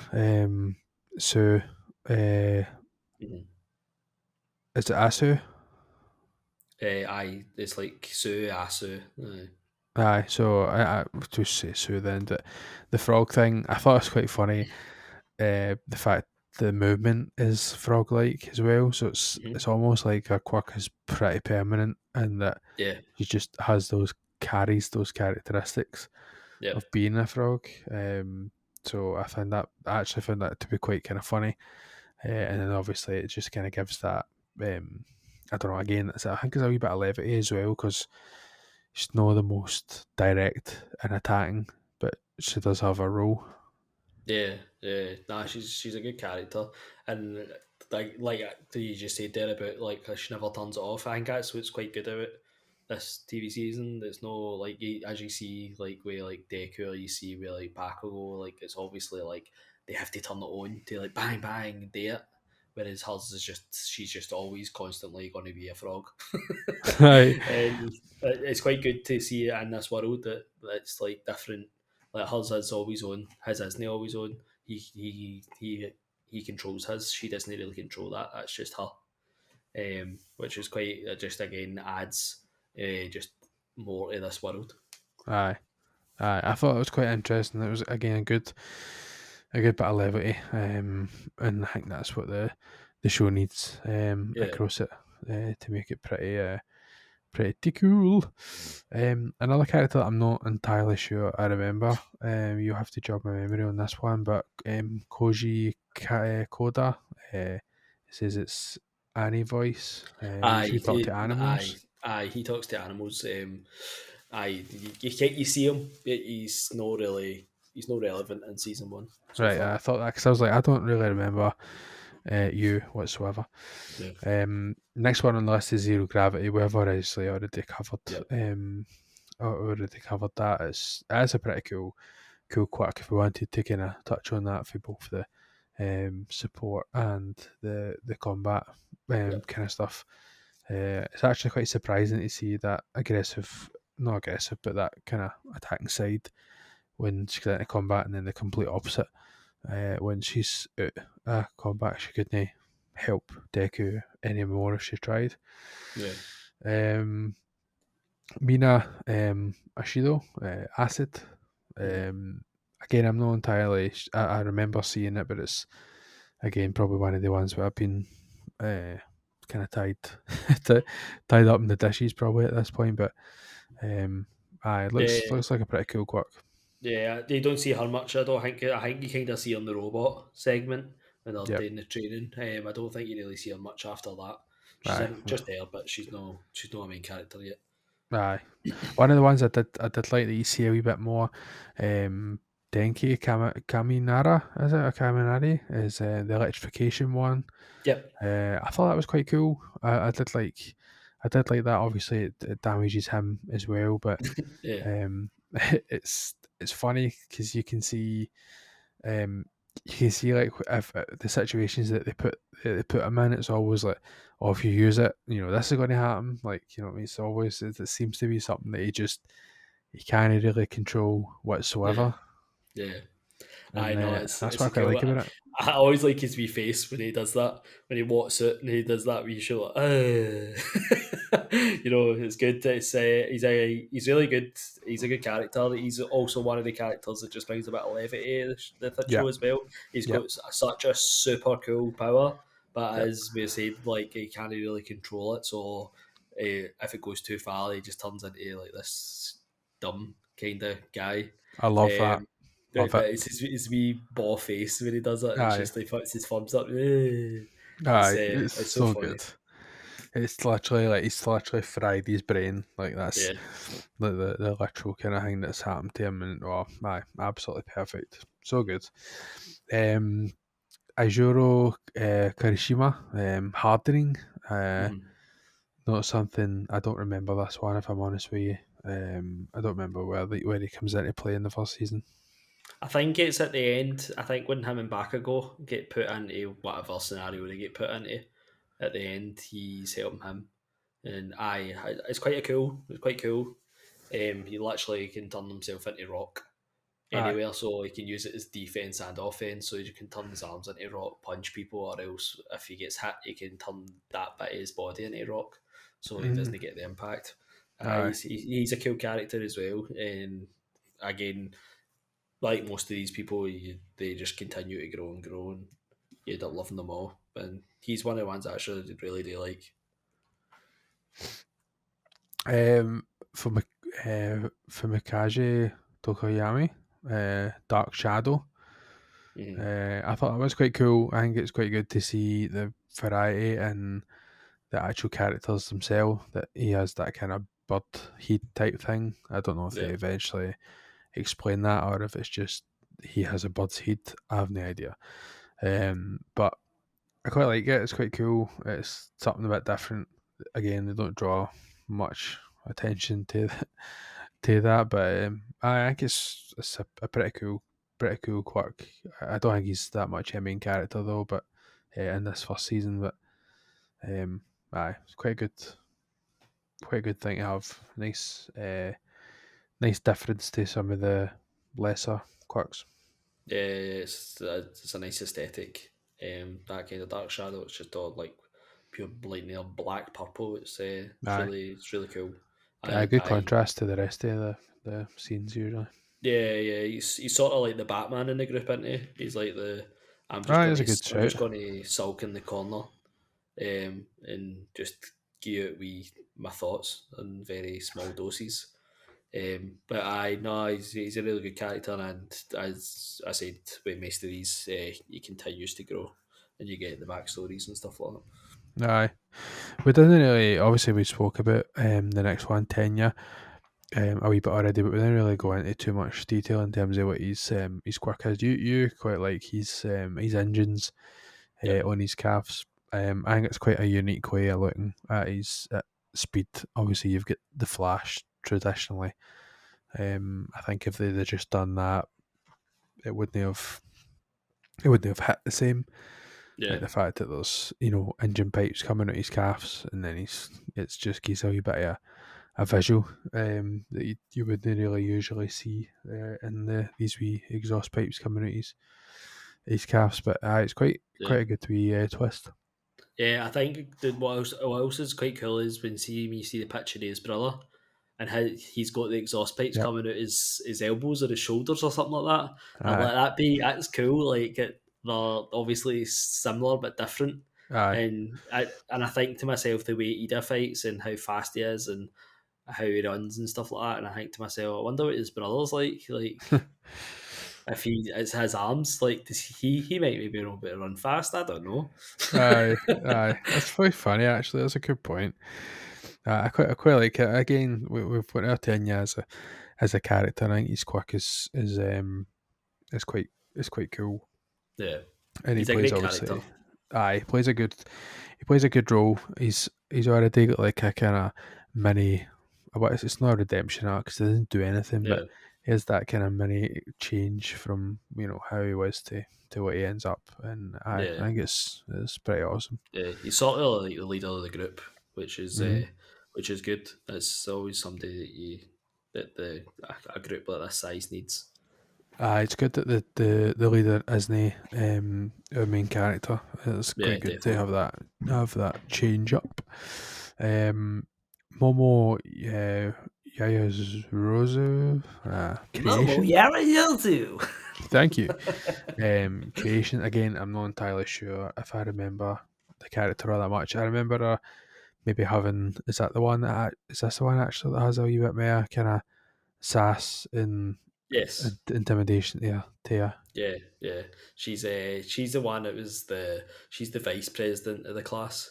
Oh, She's that's really it. good. Aye. She's got the most revealing outfit you've ever seen in your life, but That's I, literally what I'm looking at there now. I'm like, what the hell? it actually makes sense for her character because she Aye. has to create the stuff out. If she just like there's actually a bit in it where she creates something out her back and her full t-shirt rips off Ah, and right. she ended up having to recreate her clothes. So there's a reason that although there's a I reason they remember wanted that. to there's a reason they wanted to put a half naked lassie in it, but there's a Of reason that course. she actually has to be half naked. But Aye. she's honestly probably one of my favourite characters in this entire TV season. I just really like her. Aye. I think her quirk is so cool.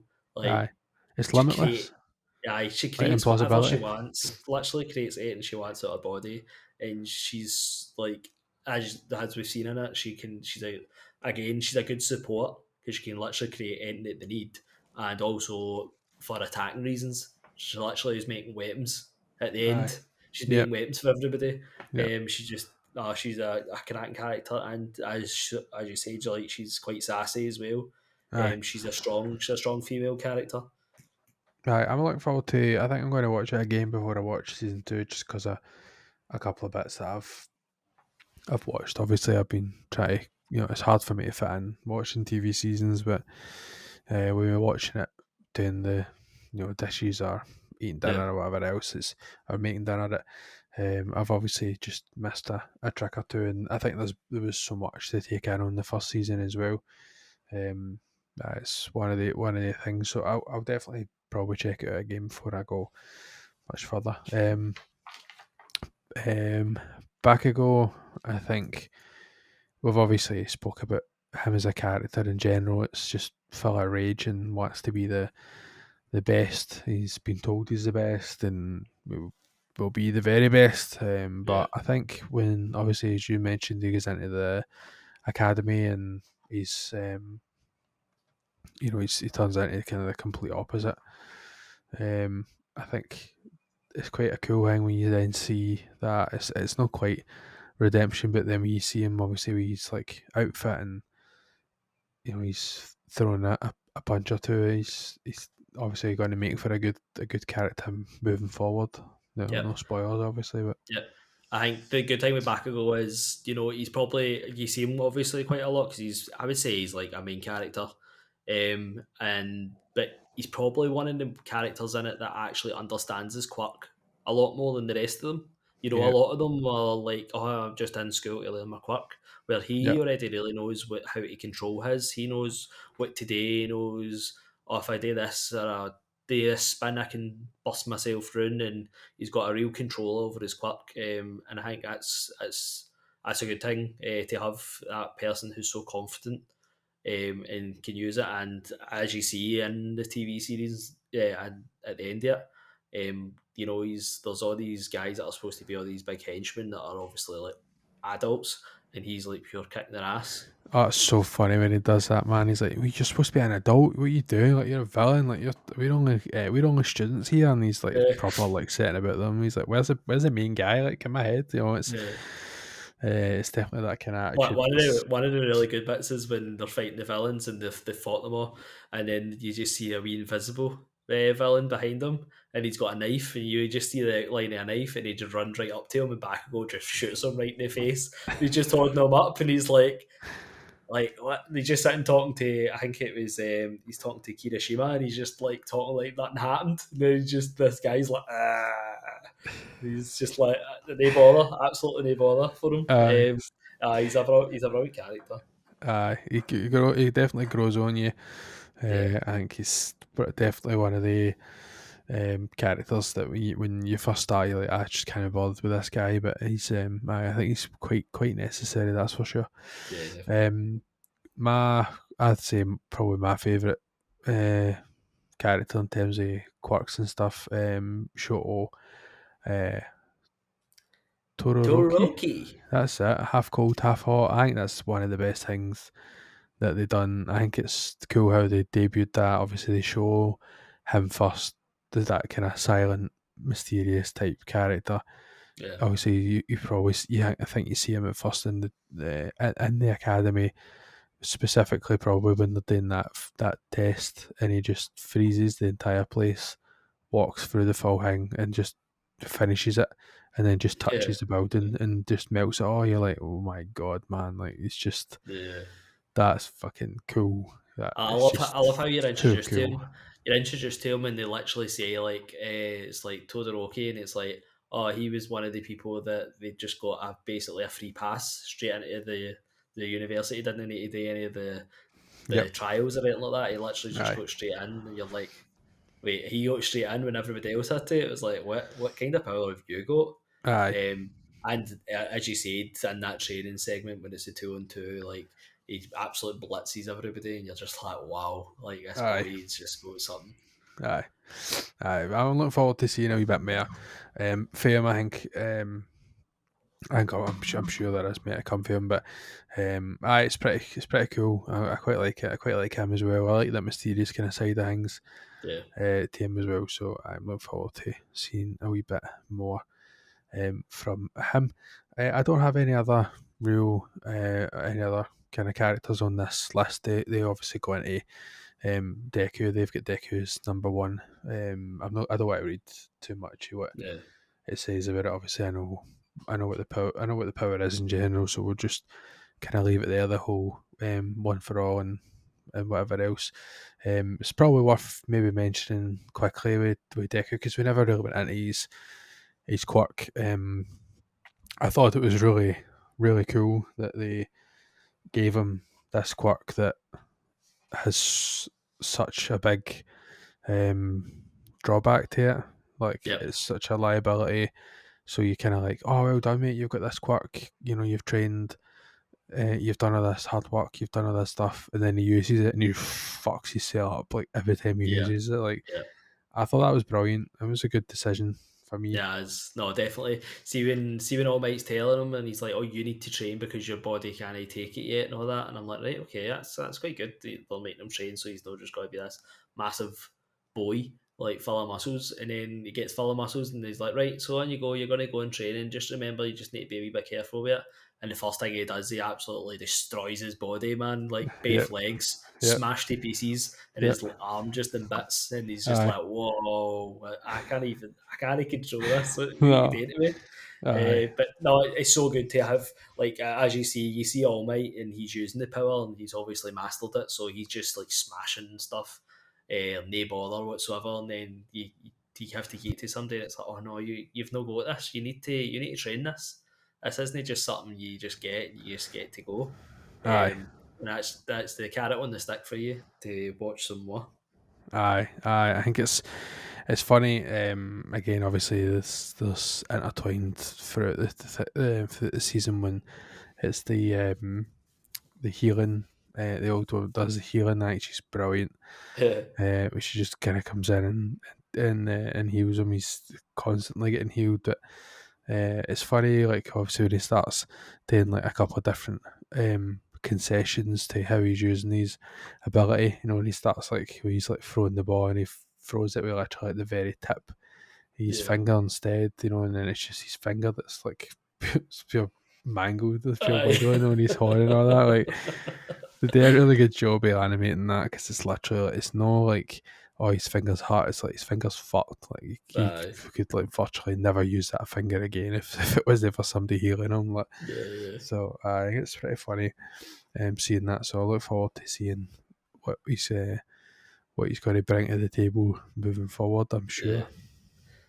Can I just say, see with all the characters as well, do you know, I just love that wee segment that it does every time that there's a character, and it will be like, oh, this is going to be about Kachan or Bakugo or whatever, and it's like, eh, Kachan, Bakugo, and it tells you what his quirk is. I think Oh, I that love that. is so Aye, good. And aye, and do you know what the thing is? They keep doing it entire seasons, and it's people you know. It'll tell you about Deku and all that about 5 times, and you're like, you know, aye, it's good, but it's good. aye. I just love that wee snippet of information. It takes 2 seconds to tell you, Yep. and I think it's so good. I did write that actually on here. I just actually just wrote the I notes in announcer voiceover because he obviously is the person you see him Yeah, when they're doing their challenge, obviously, and he keeps kind of announcing stuff, but they use him obviously for introducing them, and then obviously it sounds like anyway for the future seasons, reminding you in terms of because there yeah, is obviously going to be so many different characters, so it's good to get that reminder. But it's such a good concept, so I did quite like that. yeah. I have obviously that us moving on to the story beats, but it's maybe worthwhile even just maybe mentioning what our favourite character was since we are so fresh off of them. What's your? We start with the favourite quirk. What's your? Is it Mr. Izawa? Is it hard to beat that for you? Yeah, see, when we obviously wrote this down in Google Docs, and I was kind of like, right, I don't want to pick All Might because I feel like that's a pure cop out. So Razorhead was the one I wrote. I just, as I said earlier, I just think it's such an effective quirk to have in a world it's dominated by superpowers. To be able to just to render people quirkless by just looking at them, and as I said, he can back that up with his fighting as well. You know, he Yep. literally he can bring the toughest person down. And I think it's such a great quirk to have. And is the your favourite character as well? No, I would say All Might's actually my favourite character. Aye, Um, aye. I think I I think you've got a draw to him because of the whole. I want to say that the whole kind of Rick and Morty thing.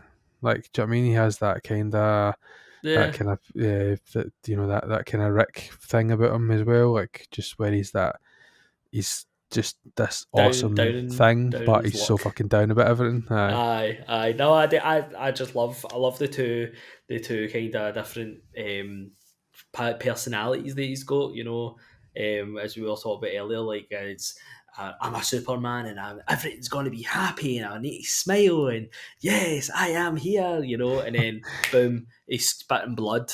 And he's aye, like, "Oh my god, oh I'm so crap, and I can't be aye, and it's asked." just And like that. It's exactly I right. It's just like that. he's like, oh my god, oh this is so crap, and oh but oh Midori, you need to hurry up because I'm losing my power. Come on, And I just love. He is such a deep character when you just look at it. And he's definitely my favourite character. Aye. I think for me, my favourite quirk, I do like the hot and cold. I'm instantly drawn to the possibilities of that and combinations that I'm sure we'll see in any future seasons. So I think that's probably in terms of quirks, that's up there for me. It's no, I wouldn't say obviously that we've seen enough of his character to be a favourite character to me. I think it's a bit a cop out to say that, but I think it is difficult to pick a favourite character. I do enjoy All Might for everything that you've kind of mentioned, to be honest with you.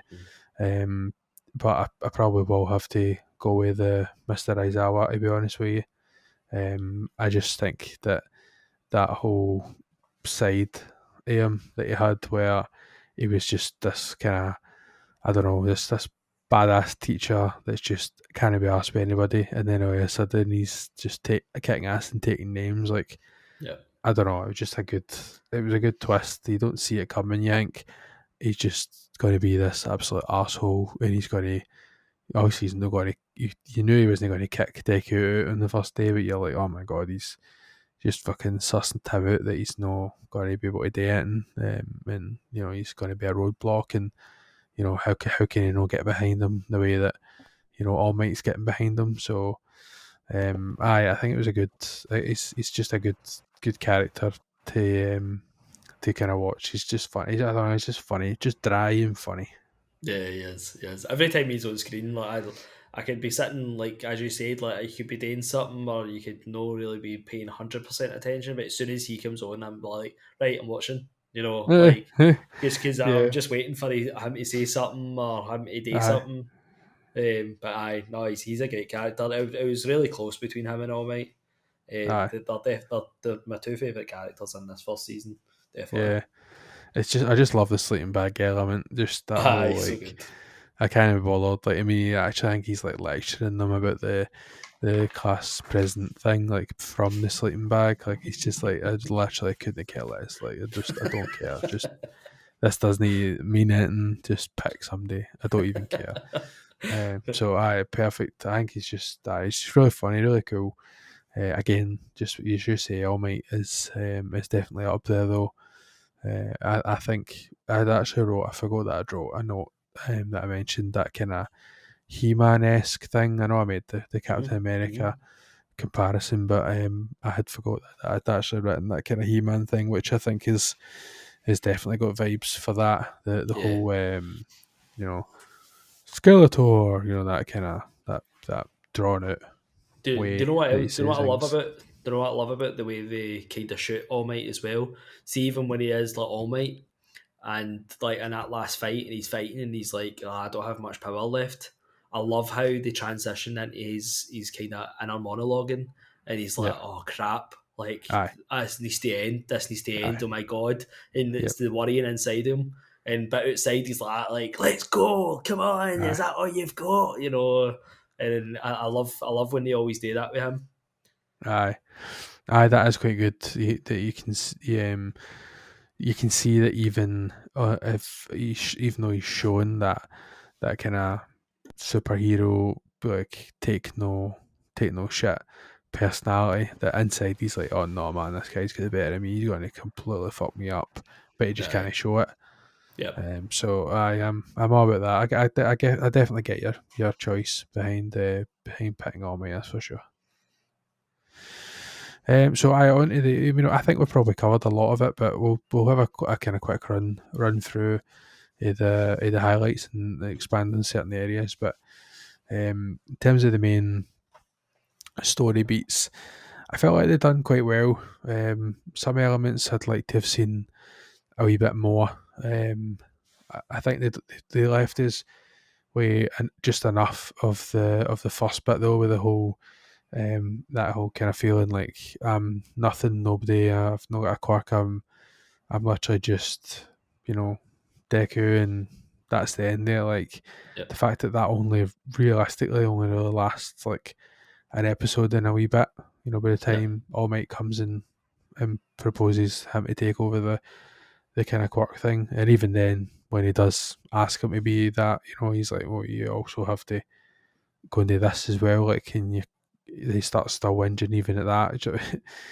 It's a bit kind of strange, the kind of whole kind of start bit, but I feel like they didn't spend and dwell too much time on that. They set the scene quite perfectly, where he is just all he's ever wanted is to be a hero. Yeah, it's funny going back. I'm sure that kind of first episode, like you were talking about there, I was like, I'm sure that lasts about 4 episodes, and I'm like, oh no, here we go. I need to sit and watch him greeting for 4 episodes and feeling like, oh, I can't do this until he actually gets the one for all. But you're totally took me by shock when I watched it. I was like, first episode, and I was like, was that all in this first episode? I was like, all right. I was like, oh, this is much quicker than I remember it being. Yeah, pacing And was really no, well for that. the pacing is good for that. As you said, it doesn't hang out for too long. You obviously get a lot of snaps back and shows you a few times, like maybe like Catch and Bullion, even later on, and which I actually quite like. Gives you a wee bit more of the story, but like needs to be full episodes about it. Yeah, I do like the start. The start where it is just he's just a normal kid in this quirk world. And then just he meets All Might totally by chance. That sludge monster comes after him, and he just totally like fanboys, which All Might it's you can funny, actually man. call him. He's like, "Hey, fanboy." Yeah, that's funny, man. But I know it's good, and then it does happen quite quick. All Might just gain him his quirk straight away. That does happen quite quick, but do you know what? I would rather it had happened to in like a second episode than drag Yeah, out. yeah. Obviously, he sees some qualities in him, and it's not like he's like, oh, you ran in to save him, like you're the best ever. Here's the quirk. It's like, do you want this? Like, you obviously know who I am. You haven't told anybody. You could have quite easily went and told the world and got 15 minutes of fame. Like, you Yeah, haven't. So you've done that. You've kept the secret. You tried. Quirkless. You tried to fight that sludge monster. Like, you've obviously got big cojones. yeah, So do you want to try and take this on? Which obviously brings us into the whole training segment, which I actually thought they'd done a really good job of. I thought it was going to be like I don't know, like a Rocky montage. You know what I mean? Like, where it's mm-hmm. like, oh, and we did get that, I think, near the end. But I love that it's him going like, right, I'm going to take this on, and then he shows him what he's got to do with the training, and he's like, it's fucking impossible. Like, it's just no possible whatsoever. Like, I'm supposed to do this. Like, how the hell am I supposed to do that? And then obviously, just what you said earlier, Deku's got the smarts. He's studied Yeah, like all this stuff. Like, so he's really switched on with statistics, mathematics, all that stuff. And he just starts going, right, I need to do this, this, this, this, and he has it all worked out.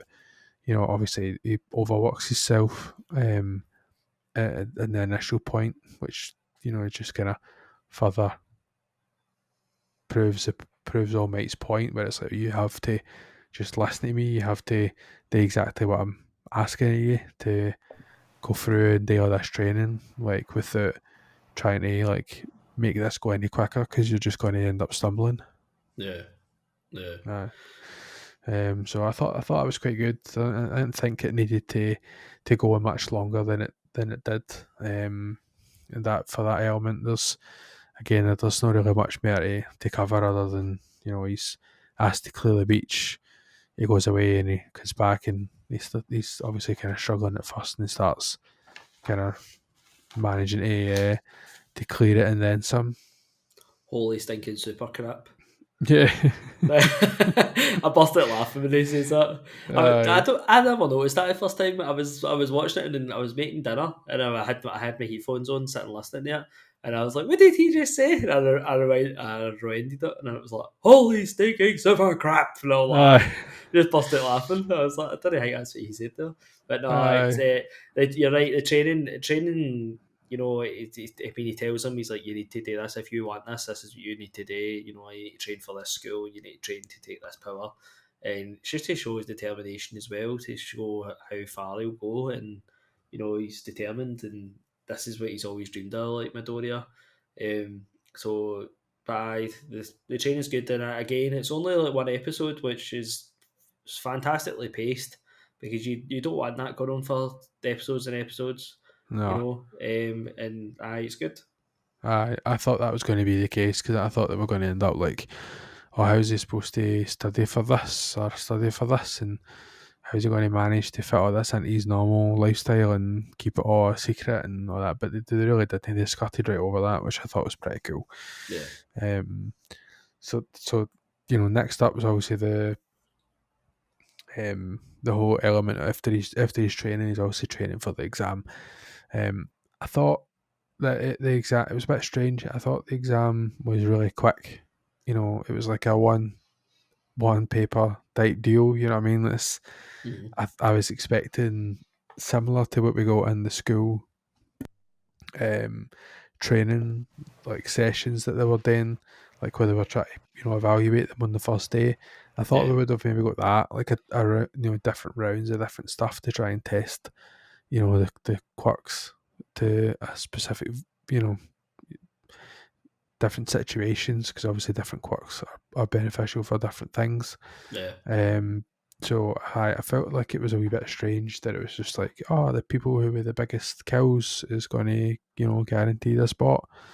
yeah, Um, yeah, it makes you question how some of the other people that we meet go in when like you're like, how did you kill anybody with a sticky balls? Like yeah. I don't know. It doesn't need to tell us that. We just have to probably suspend belief on that a wee bit. Like the frog. How did the frog kill any of the robots? Like, I The don't know. It's just one of the things that I never thought about it until probably just now. I'm I honest know with you. that's actually I've never thought about that either. But no, you're actually quite right. You're quite right. Aye. Um, I thought if they'd done a wee bit more, they didn't have to, but I thought, mhm. and I actually get to what I really think shortly, but in terms of that they never expanded on that. I thought they would have done something bigger. Obviously, in terms of the exam, the whole idea is you're supposed to get on the scoreboard with so many Yeah, kills and different things give you different points, and it just so happens that even though Deku, I don't think gets any I kills just at get it, all. Uh, he still ends up pretty high on the scoreboard, just through getting points. I think is this for helping, like saving. assisting and saving. So it's kind of compassionate points more than anything else. So Yeah, it's pretty cool how it kind of plays out in terms of the danger that our other kind of main characters in, yeah. and Deku kind of comes to save the day, but absolutely kind of fucks himself up in the process. So So it's an awesome. It's actually a pretty awesome scene, you know, oh, I because loved it. it's they'll actually tell them before this. They're like, do not fight this monster. This robot is like, you're not It's supposed to. You're just literally supposed to run pointless. away. Just run away. You're not supposed to fight this. And Yuriraki is stuck under some debris and she can't get, which is actually a thing. How can she be stuck under debris? Can she not just I know. touch it and it floats? But anyway, I know. she's stuck anyway, and everybody else, every single person who's got hundreds of points, and you see them kind of during the fight, and they're like, I've got this many points, I've got this many points. We bit Lord of the Rings, isn't it? Aye. It still only counts as one. Uh, Um, Everybody else is running away who got hundreds of points, and then Deku's the one that's like, no, I can't let this go, and he just runs up, bounces up, and does a big ultimate smash in this massive robot, and just takes its head off. aye. It's a great scene as he falls down, Yuriraki ends up saving him as Yep. well, which again just shows that this kind of support that he's going to be start to get in school Aye. for his other classmates. Aye, that's how the two of them, and initially click after. Mm-hmm. I think she speaks to him outside first, but Yeah, they obviously click there and go on to have a good bond in the actual school. Um, Speaking of the school, obviously we have the first day. We spoke about Mr. Aizawa already. Coolest, coolest cat in the block. We spoke about him, and obviously his first day, his first task is to evaluate the students, and whoever comes last in his evaluations and his tests are going to get expelled for the class, is what his threat yeah, is. And this is the style that I thought they would have done the actual entrance exam in. I thought that they would have been like, here's this test and here's this one and this favours this and this favours that. It's just kind of ended up more of like a sports day. I thought yeah, they would have had yeah, something a wee bit more advanced than that. yeah, Because it's like, how can you use your quirk to throw a ball the furthest? Speed, that kind of thing. Like, I suppose it does form part of the whole role in general, because it's actually the next part of the training, when kind of All Might's taking it, when they're doing the 2-on-2s, that you start to get into that. But in terms of that first day, I thought there would have been a wee bit more to it than that. yeah, yeah. It's it's one of the things that I think in my mind when I'm watching it, I'm like, oh, I want to see more people do it as well. Like, because Yeah. you'll never Yep. get to see like two or three people doing the Aye. full things, and I'm always like, oh, I just want to see more and more people. But like knowing what's coming, I'm like, no, I'm glad that they let you wait, because it just lets the characters kind of grow and Aye. lets them shine. But Yep. definitely during that, it definitely feels rushed. That kind of that episode does, because there's so much in it that they're trying to do, with so many different like wee events. Aye. Obviously, we've kind of spoke a good few times about the next part in the 2-on-2s and things like that. I think where that obviously leads into the whole villain story arc, it's probably a bit controversial, right? And I See, understand it. see before we go into Aye, that, aye, we aye. need to talk about the Bakugo and the Deku fight and the 2-on-2s. Oh, aye, 100%. That was so cool, man. Like, Aye. ridiculously cool. But it does lead into like the whole, because I wasn't even going to start talking about the villain story. I genuinely think that I would have enjoyed this season more if they didn't have the villain story whatsoever. It's I funny. think they could have done more about school. One of my notes was, is Bakugo actually the villain in this season? That's what I wrote in one of my Ah, notes. that's Because a good point. he kind of is. He's obviously the our protagonist. The protagonist. He's, oh, can I say that? It's too late. So Protagonist. he's such a Uh, he's such like a Mr. Ego, isn't he? yeah, he's the total like, I'm just going to get you, and I'm just going to make a fool of you in here, just because how dare you come here, Hmm. and their fight and that full segment with the 2-on-2s, he's just out to get Deku. He's Bakugo's just like, I'm getting you regardless. I'm going to hurt you, just to Aye. show you how strong I am and how weak you are, and you're Yeah. just going to be going home. Aye. And the fight's so good because Deku knows that he's not got control of his power, so he's trying to do everything in his and trying to do everything in his power not to use it. Yeah. Um, so he's trying to use all his tactical whereabouts and his knowledge, and he's trying to block and run away and retreat and stuff like that. And Aye. how he ends up, the fight at the end is great because you can see, as we were talking about earlier, like Bakugo obviously knows his quirk inside out. In a 1-on-1 fight, he was just absolutely leveling Deku. Aye. They bother. Yeah. But Deku's obviously always got that tactical awareness. That's what I was going to say. You mentioned it quite early on that he was that tactician, and it's all about the statistics and stuff. But at the same time, like, as much as he's studying, like, he's running about and he's queuing up to go and meet all these people, and he knows all the fights and knows all the stuff. Like, you picked up on it that he actually knows, like, he's his classmates as well, pretty closely. You know, he turns around and he makes the call, and he's like, "You always start your fight with this move. Like that's how you always start." Like, Yep. so he's just able to be like, right, he's going to do this, so I'll just have to move here. Like it's just, it's quite an interesting thing to introduce. That he's just, you're probably going to smash him if you know because he has to hold back. You know, but we know as the viewer, we know that it's like no, actually, like he's got all this power. Like if only he could control it, if Yep. only his body could handle it, like he would fuck this entire room up. Yep. But he just can't. This is when with my knowledge, it's good because as the further it goes on, you get to see more of this, and that's as spoilery as they'll get.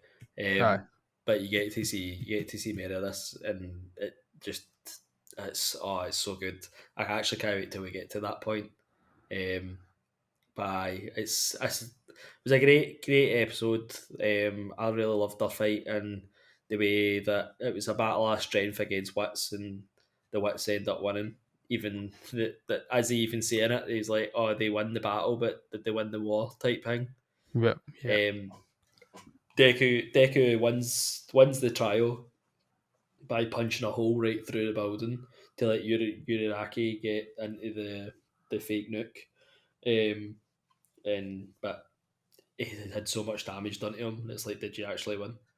aye. That was because he's like the whole criticism is you've kind of rendered yourself useless almost because Yeah, you've used your power and now you're kind of done in. So you know, your partner needs to be able to rely on you. And it was interesting. And, you know, you think, oh yes, well done, you showed them, but they obviously come down on him as well, which I thought was quite good.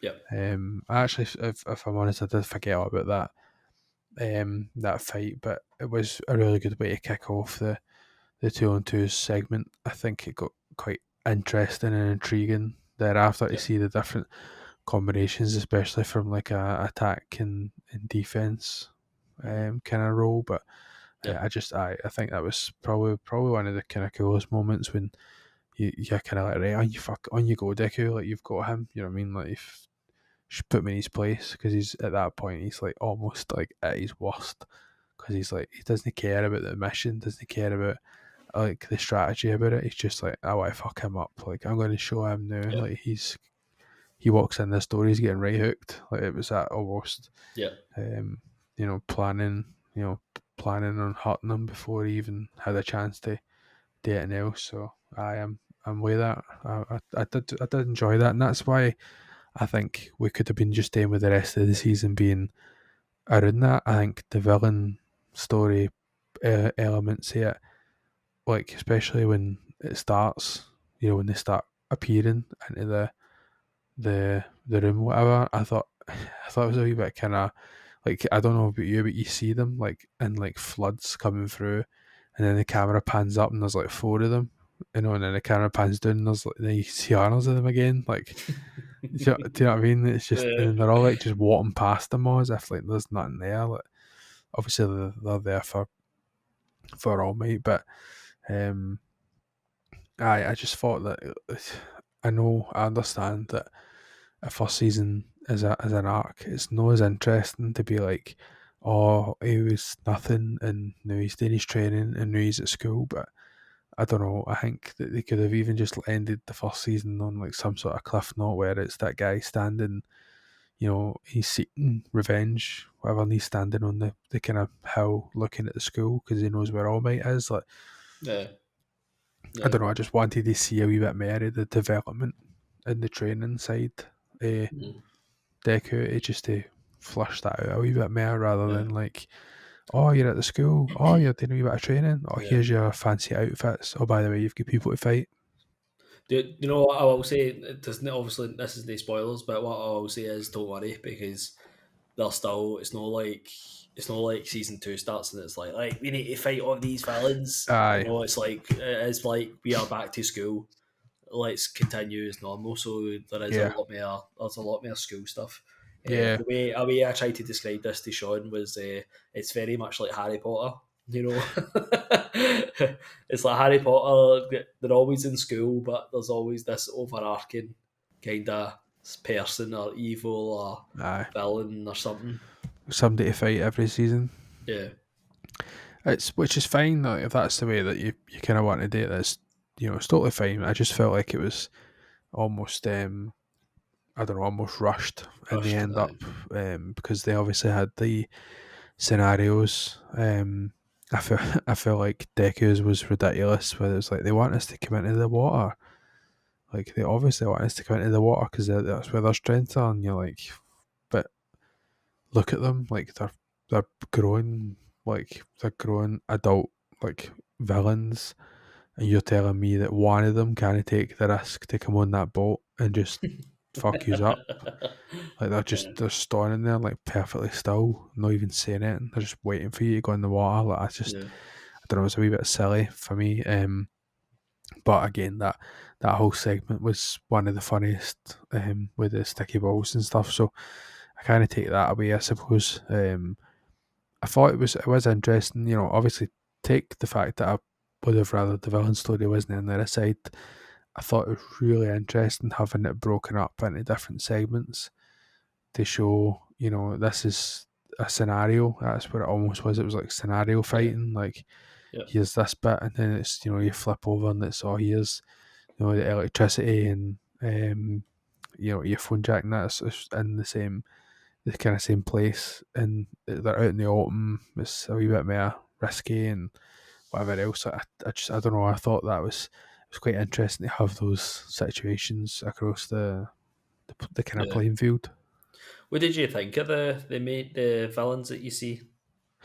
I don't think they really go into them a lot. I think they're quite kind of henchman esque. Some of them, like when you see, like a lot of them have more kind of aggressive quirks. In terms of like guns and stuff that they're kind of shooting out. I think some of them were quite interesting though, but I don't think they really go into them quite enough.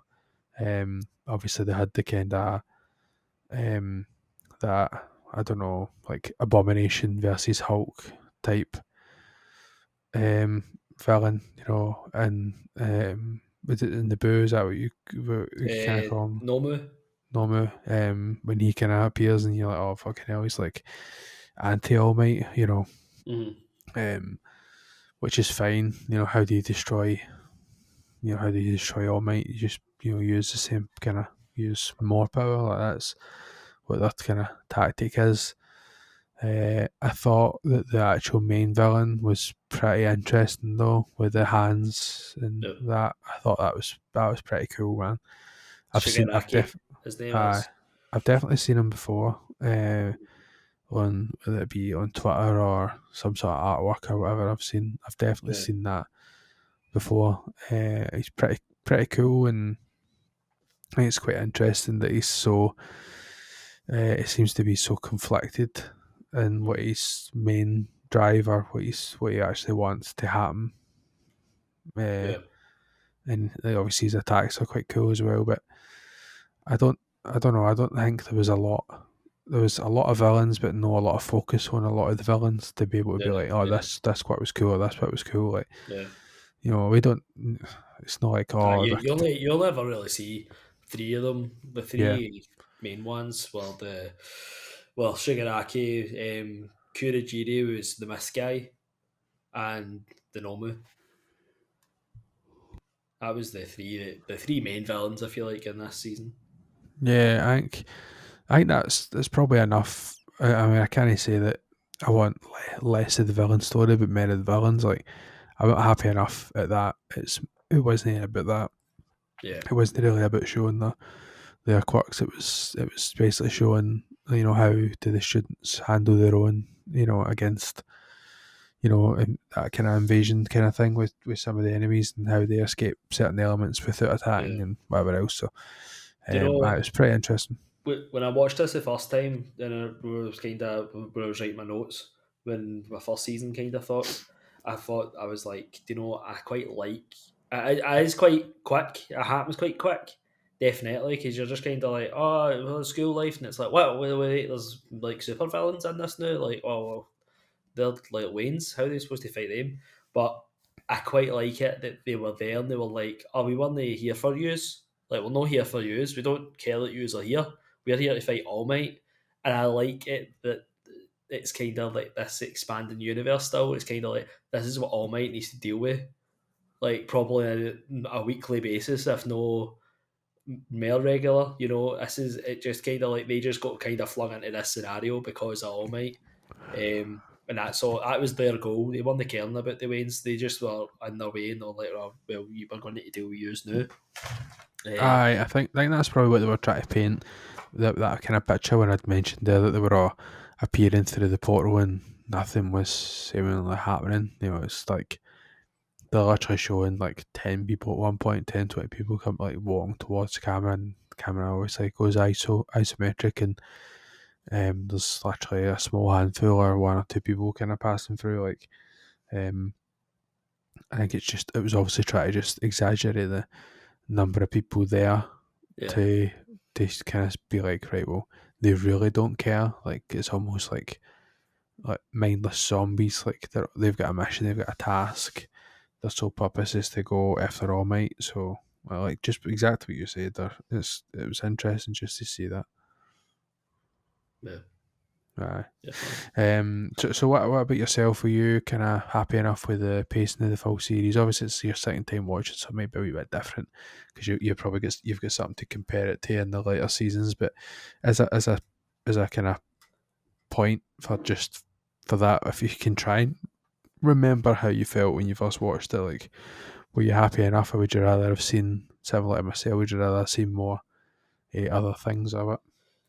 I was quite happy. You know, it's quite a short season, especially for anime. You know, it's only like what 13 episodes, I think it is, It's something so like that. quick, isn't it? It's That's very madly quick, quick. and they're really great. This is why I love anime. I love anime. I love it for like going to bed and stuff like that because they're like 20-minute episodes, so you can get like 3 or 4 of them done in a night, you know, and Yeah, then you probably genuinely fall asleep after that. Um, if I won. but I think I think it moved quite quickly. It was good though. And I had the luxury, obviously, watching season one. I was like, right, two, three, four, five, you know. I think the only thing I want to talk about at the end, just the only thing I want to talk about is that the fight with All Might and the Nobu Yep. and kind of Shigaraki as well. You know, I think that was one of like, if not one of the best bits in the full TV season. You know, as like we were kind of saying earlier, that like you see All Might, you know, and you know he's used up his power that day because he tells you that, and he's in the principal's office, and he's like, "Oh no, here we go, I need to talk to the principal, and he's just got to keep Drinking tea. lecturing me." And he's like, "Oh no, here we go, he's got to lecture me now." You know what's really funny about that principal? See when you first meet him, and he's like, "Hello, I'm a dog or a bear or a Aye, mouse." that was funny. Aye, I that don't was know. so funny. And then it's like, because you're just kind of like, right, okay, and then he literally turns around, you're like, what is he actually? Like, it does, genuinely does invoke that in you. You're looking at him going, he seems like moving, and then he sits down, you're like, what is he? But you know, you're sitting watching the Waynes, try to fight these these baddies. You know, they've never been put in this. They've never been put in a scenario like this. They've only been in training and obviously in school. So you're sitting watching these Waynes getting battled and trying their hardest to pull through this, and you know there's a time limit on it, and you're just waiting for All Might to turn up, and just as things are starting to look dire, like at Eraserhead's getting absolutely leathered after Nobu. You know he's fine against all the henchmen and stuff like that, and you know even against Shigaraki, you know he does a bit of damage to him as well, but. You know, you were like, maybe Eraserhead's going to take him here, but then the Nomu just falls right in there and just absolutely leathers a Razorhead.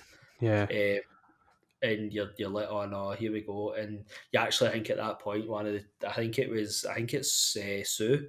I think it looks like she's going to get killed. yeah. And just in that moment, boom, who appears?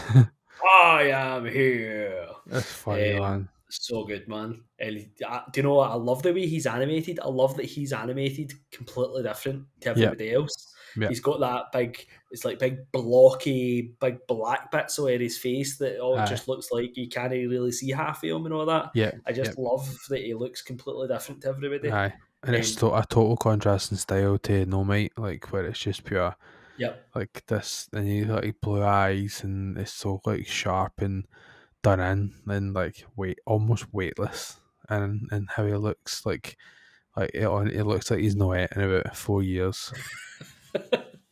Yeah, that is. But that fight with the Nobu, it's so good.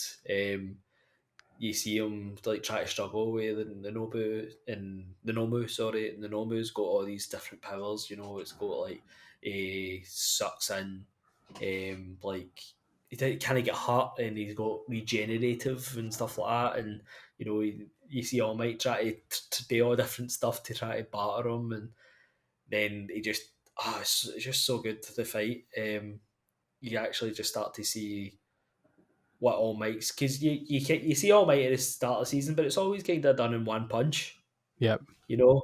And this is when you actually see All Might at his full glory. Actually, need to fight this big monster. What did you think of the fight? I thought it was pretty cool, pretty good. I think it's a true anime style where it's building up Yep. the tension. I think you kind of know what the outcome's going to be, but you don't know what the outcome of that fight between them is going to be. But I don't think you really know what the outcome of the actual situation is going to be, because you see the Yeah. kids just off to the side. So you're like, who's going to jump in? Like, somebody's going to end up jumping in. I think it's almost guaranteed that Deku was always going to Yeah. be the one, but I think you obviously have that in your mind where you're like, would Bakugo let that happen again? Like, because he wants to put his skill on show, and Yeah. but all of them are like, no, he's telling us to go, like, so we really should go. We should listen to him, and that's kind of obviously where that kind of respect thing comes in for the rest of them. So, just seeing that kind of how that plays out is it's just kind of pretty cool, if I'm honest with you. Um, I think the one of the things that I was a wee bit like, really, like, why did that happen, was just go back to like the whole kind of fight with Mr. Aizawa, whatever, Eraserhead, and that, where he's talking, he's like, oh, I've got we understand your quirk now, like when your hair goes down, like you're Mm-hmm. not looking at anybody. Like, I don't think he should have said that out loud. It's like telling. It's just the same like enemy tripe that people always do, where it's Yeah. they over explain like what they're going to do to you. Like, they should have just kept that to themselves. But I think it was trying to obviously explain to us to heighten the risk, which it obviously did. So Yeah. Yeah. it is what it is. But no, in terms of that fight, I thought it was pretty cool. And then obviously you see, he's down and out, and I think that's when the risk heightens, because it's like, if I try and fight, now, like, I really don't have like any fuel left in the tank. Like, Yeah.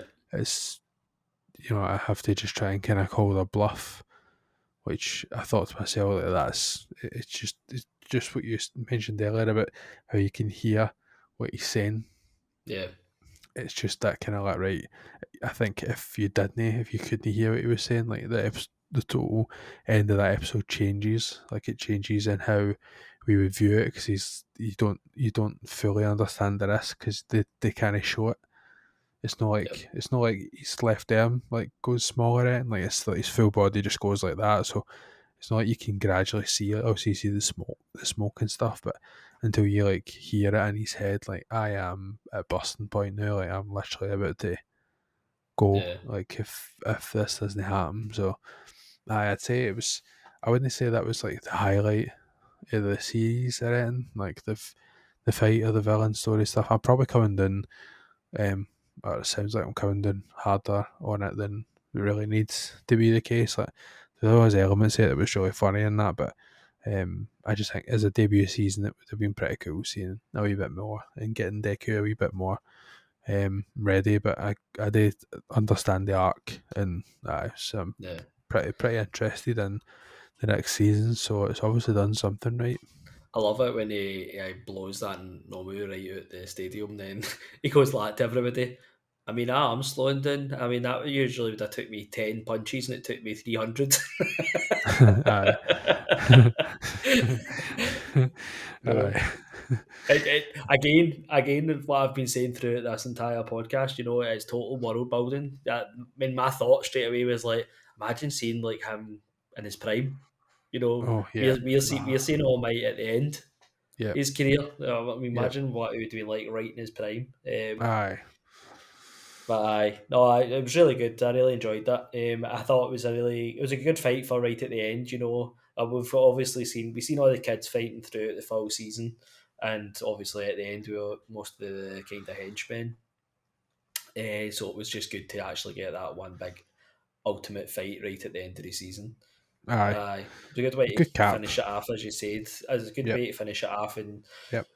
you get an episode actually after it, and it's kind of like the fallout for it, which is quite good as well. Quite enjoyed that episode just to kind of like, all right, here's what's coming next kind of thing. Aye. But it was good. And I'm so glad that you've enjoyed it as well. Yeah, it was obviously touch and go with that first episode. I'm glad I stuck in. It really was probably even midway through that the second episode. Sorry, that I felt like it kind of clicked with me. I was intrigued to Yeah, see how it would play out in terms of how he would be able to train and accept that power, how that was going to kind of work. I'm glad that they put restrictions on it, and it wasn't just Deku's got a power, he's going to fuck you up now. Like, yeah, they understood obviously in the actual school, like they made the kind of whispers and rumors and stuff about his power. They that's what kind of heightened it for us, because you're like, it's almost like All Might's, and you're like, he's going to end up getting himself away, like 'cause he's literally like told Bakugo that somebody's gave him the power, yeah, and now like all these people are whispering, it's like, it's like All Might's power, and All Might's paying special attention to him. So you kind of think to yourself, like, oh my god, like, is he going to kind of get fun out, and is that where the story's gone? And then obviously it just kind of pivots, and that's where the kind of villain stuff come in. Like, yeah, I'm happy enough. I'm not saying that it's like, I wish that it didn't happen altogether. I just think it could have been better ish without it, but there was certain elements of the fight, and seeing them actually using their powers to the extreme or the extremities of them, yeah, rather than just like in practice or demos. Like, it was probably a good, if I wanted to draw any kind of positive from the villain story arc, it would be that it was good to see them in those situations. Deku, who's restricted in his ability to actually do anything, and then two people, one of them's a frog, another one throws the balls. Like, you're kind of looking, going, I don't understand how you are ever going to. And that's the point where I thought that All Might would have shown up, and I'm glad that they didn't. I'm glad they waited until like when it did. It just made more sense. yeah, But I thought like that helplessness would have drawn in, like, kind of the hero in or whatever. So I pretty glad that's how it played out. yeah, yeah. Aye, I'm No, looking forward to the next seasons, man. as you say, it's the situations that they get themselves in. It's always the best, and who they're stuck with. Like as you said, like Deku stuck with Soon, stuck with the sticky balls we did.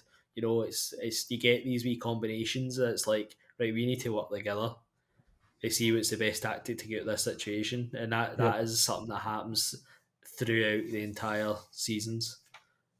But no, I'm so glad. I'm so glad we did this. I'm so glad that I forced you to do this. And I'm just so happy that you actually are enjoying it. I really thought, see when you texted during the week, like, right, we're doing this, and I was like, oh no, he doesn't like this, man. I was like, it's got to be like a one and done situation here. Um, I was trying but not to get away, because I'm like, I need to make a joke that I really didn't like this show whatsoever when we started recording the podcast. So that's why, and obviously it's more interesting to get each other's takes like during the show than during the podcast rather than like Yeah, when we're actually watching it. I think as we get into maybe season uh, like further seasons, I'd be able to give some overarching thoughts, on yeah, what I yeah, thought. But again, I'd probably rather keep a lot of it to myself because it just makes for easier conversation. Like I knew this would have been as soon as we get a wee bit of structure about the list. I knew it would have been such an easy show to talk about because there was like even a lot of stuff that I'd forgot about, and then a couple of things that I'd brought to the table that you yeah, maybe hadn't kind yeah. of thought about as well. But as a first anime, I'm impressed enough that it's made me, like I said, it's made me actually want to pick up Persona, which I know isn't the same Yeah. thing I like know what you as mean. I know it what you mean. isn't, but it's just that kind of Yeah, that art style, that draw to it. It yeah. definitely is there. So I That's think that's that's what's going exactly to happen. that's exactly the reason I played Ghost of Tsushima was because I just watched Demon Slayer, which Oh, was I an see anime, that. Yeah, and they're literally like samurais in it. So yeah. that's literally what made me want to Aye, play Ghost of Tsushima. But yeah, aye. Likes that wee fire. So unless you've got anything else, mate, for no, this I think first. we did really well in our first review.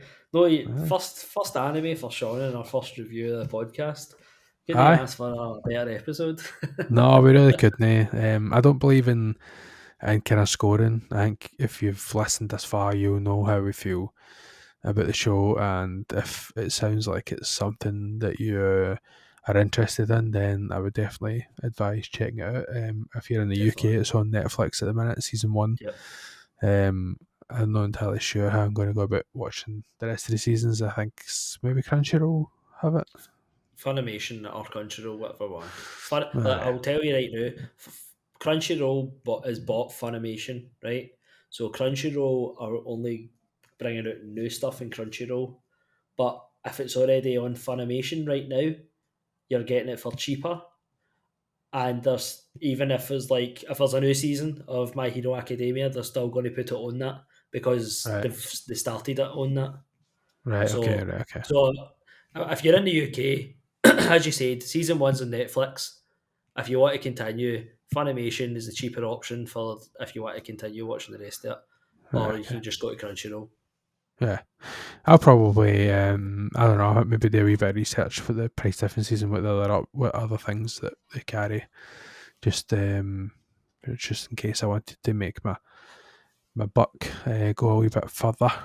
But we'll pick up on the other seasons at a later date. I am sure. I don't think I'm going to be able to contain myself though in terms of watching it on the build up to when we're actually going to think it. So I might just watch it as soon as I can, to be honest, and then I'll just I'll take some notes and then I'll just do what I did this time and rewatch maybe some of the main elements of the main episodes. So aye, that's how much I enjoyed this as a first outing.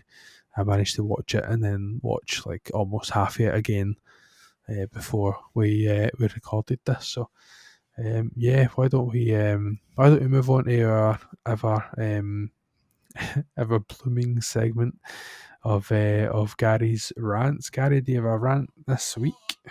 Yeah, so I was talking to Ryan, and it was actually a couple of weeks ago now, and we were talking about playing. He was asking which should they play, and we were talking about Assassin's Creed Valhalla. So it kind of got me thinking, and I was like, do you know, I just think nowadays Ubisoft make games that are just too big. They're too big and they're too bloated. I think Ubisoft thinks it adds value when actually I think for me it totally detracts interest. Uh, I think like Assassin's Creed Valhalla, I must have put about 100 and I don't know 30 hours on that game. That game should have been about a 50 hour, 60 hour game. There's no absolute reason, rhyme or reason that they want to give me this bloated nonsense.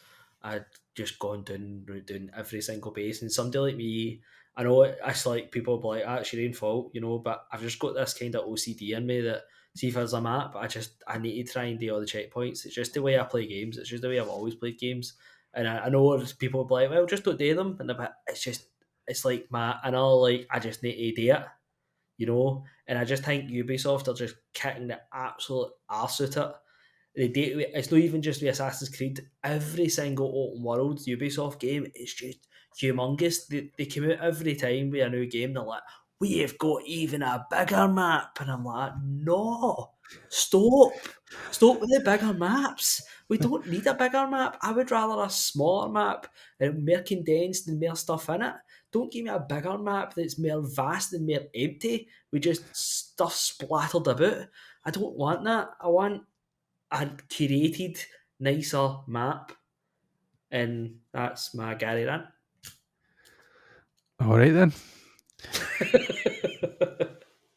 Moving on as tradition dictates. I don't usually comment back on Gary's rants, although this time I fucking completely agree. But anyway, moving on to listeners' questions. Our hoodie, the Penny Marvels, keeping this segment alive, has put in a question, a listener's question, when we said to him that we were doing My Hero Academia.